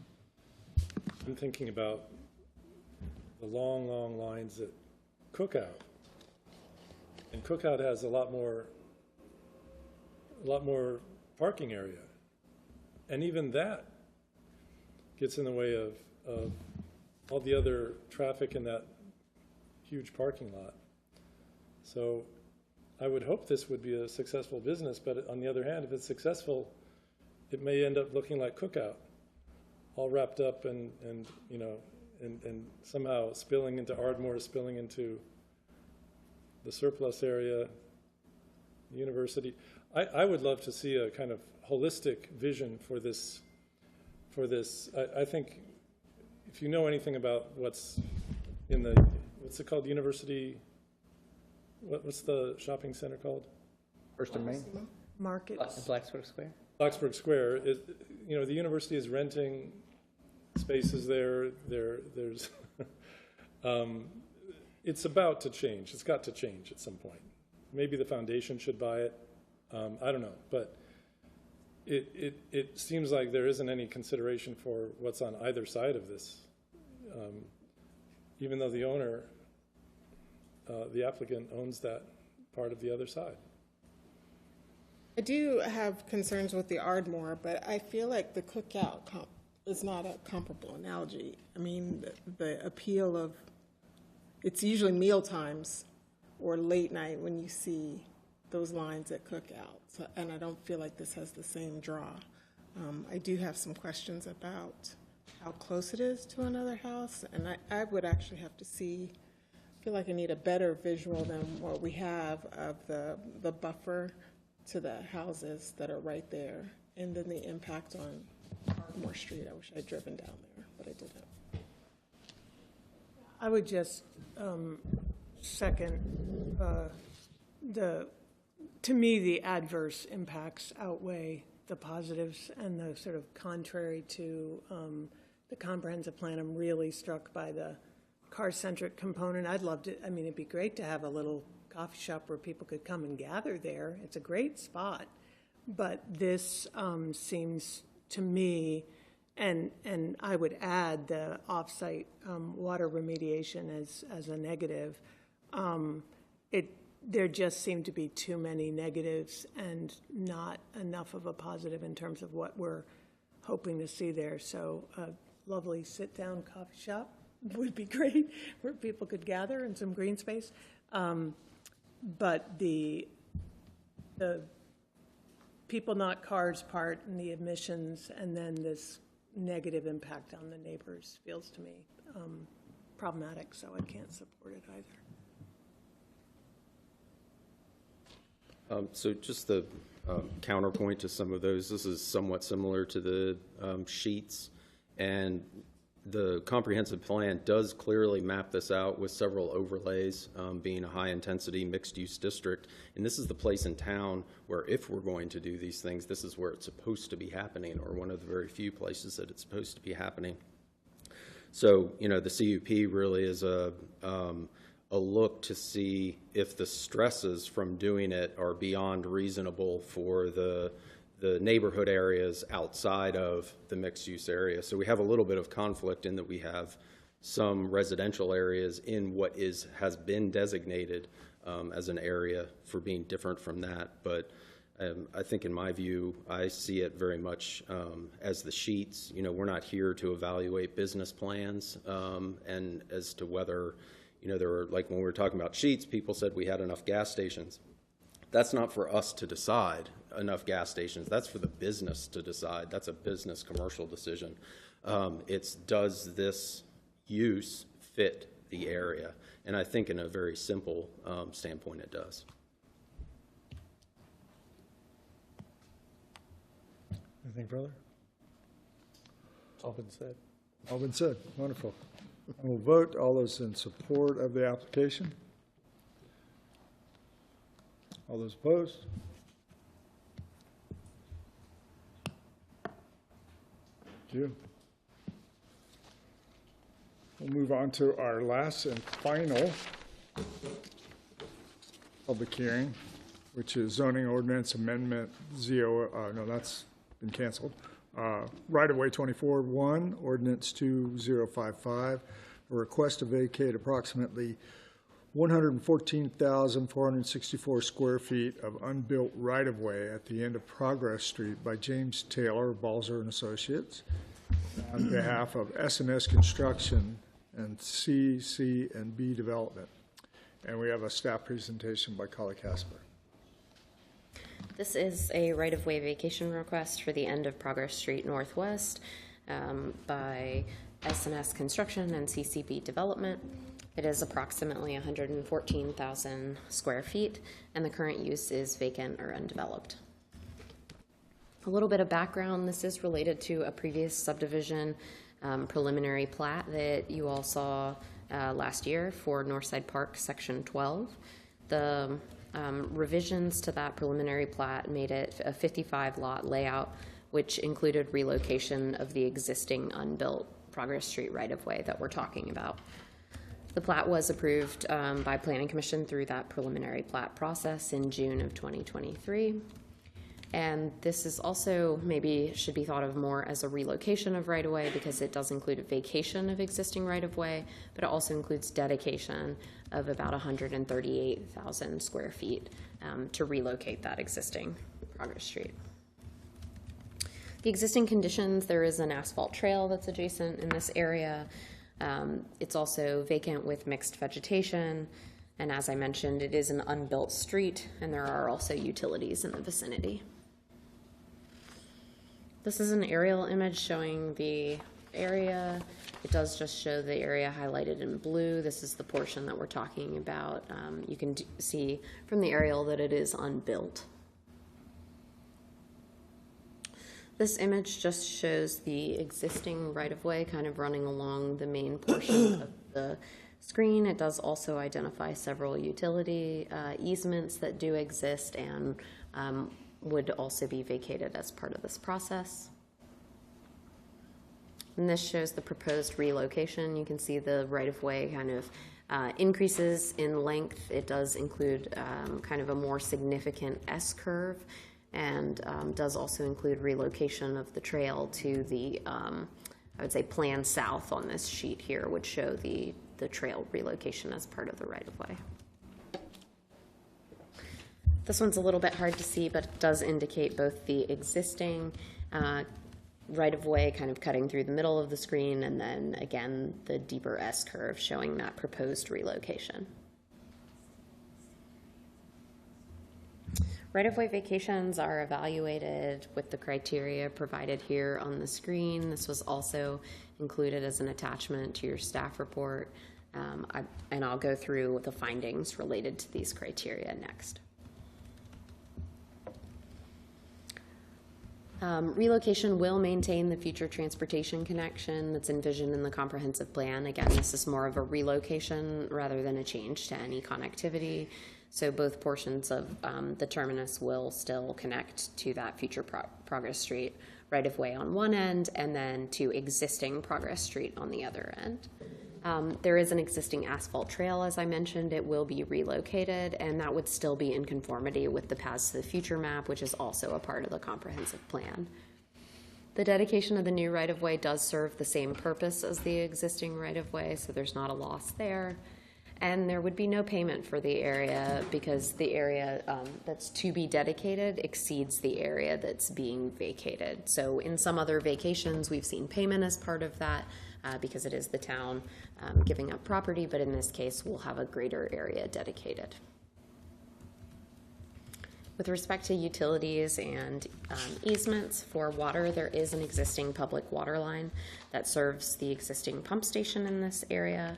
Staff did recommend a condition to require the new water line be installed, approved, and active prior to vacating the access easement that does allow for access to this water line. With stormwater and sewer, preliminary calculations show that the stormwater facilities will treat the future Progress Street when it is constructed. And there are several staff recommended conditions related to the temporary access road that exists on site for both the pump station and then future stormwater management areas. As I mentioned, there is a trail that's currently in use along the existing right-of-way. Staff also recommends a condition here that the relocated trail be constructed prior to the demolition of the existing trails so that we can have that remain in use for the existing neighborhood. A neighborhood meeting was held on May 8th, and the notes and the sign-in sheet were provided to you as part of your staff report and application packet. This is a summary slide showing the proposed conditions, the first three. This does include that the dedication of the new right-of-way would realign future Progress Street prior to the vacation of this existing right-of-way. The second one ensures that water line condition is met and that access is provided to that water line. The third is related to the temporary access road, that be governed by an agreement between the developer and the town for installation, use, the term, and maintenance of that. And the three remaining conditions. Number 4 also deals with the temporary access road, extending that to the pump station and stormwater facilities as shown in the plat that was approved previously. That's ensuring that we can maintain access to those things. The fifth one there is also looking at the temporary use of the future right-of-way and just making sure that we maintain access again for both private stormwater and public stormwater, as well as the pump station. And the sixth is relating to the existing trail, again, making sure that the new trail is constructed prior to the vacation of the existing one. Concludes my presentation. I'm happy to answer any questions you have. Any questions? Great. James, do you have anything you'd like to? We call you James? Okay. Steve Simonis with Balzer. I don't have anything to add. As we talked about a couple weeks ago, this is just kind of the next step in the phase of the subdivision approval based on the preliminary plat you all approved back in 2023. We're reducing the number of lots the same as what we had before, so the project itself hasn't changed. The layout hasn't changed, and it's just our next step. And we're in full support of the 6 conditions that staff has put on this. So, right. All set. Thank you. Public comment. Would anybody like to address the commission on this particular application?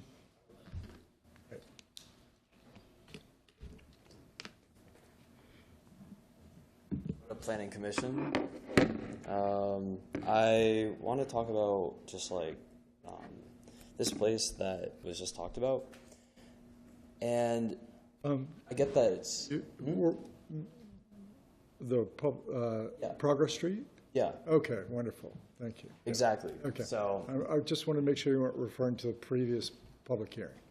Yes. The one that was just presented on. Okay. Wonderful. Thank you. So I think that whenever something is going to get paved, or if something is going to be added or done and changed, we should do not just the bare minimum and add a little bit more and add like berry bushes that line everything. Why not? And also, why not plant mints and herbs or different types of things that you can pick up and have for tea later in the day instead of having to go and buy some more. Just one example. But I think that permaculture is the future. That's so easy. It's so easy.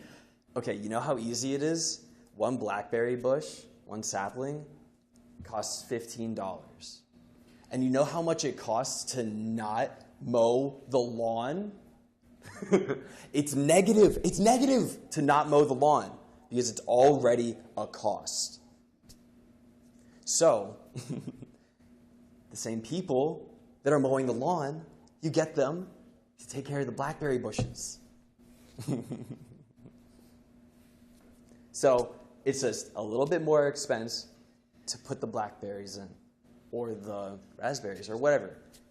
Maybe even plant some apple trees, or, I don't know, some things for the birds, because we always have to have food for the birds so they don't eat our food, right? Consider permaculture. If you don't, you're not going to be up there for so long, honestly, because you're not going to be making good decisions for the town. I'm going to tell everyone.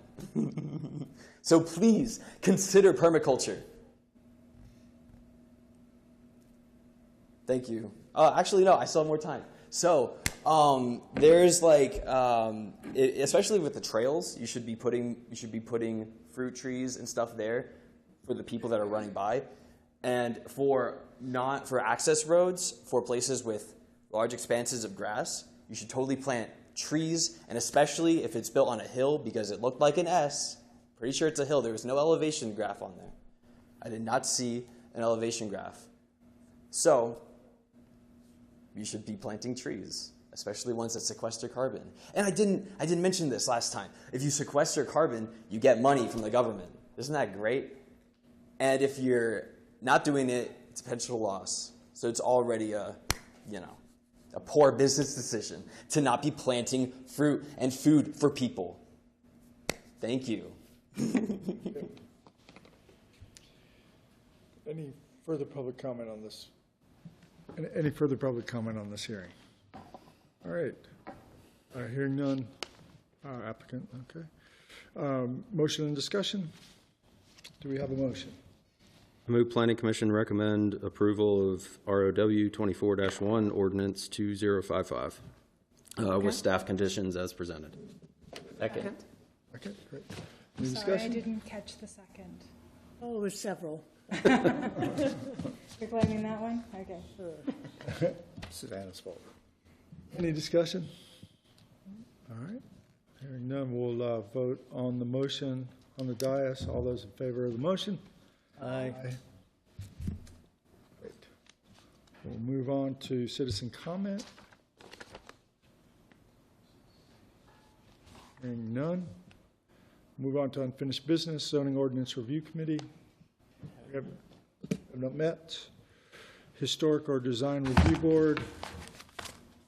Our representative is absent. Great. Montgomery County Planning Commission. May was my month, but they didn't meet, so I have nothing to report. Thank you. Any additional items from planning commissioners? Okay, hearing none, we'll move on to new business. Chair's report. I have none. Planning director's report. None. And town council report. Nothing. We are adjourned. Thank you. Already?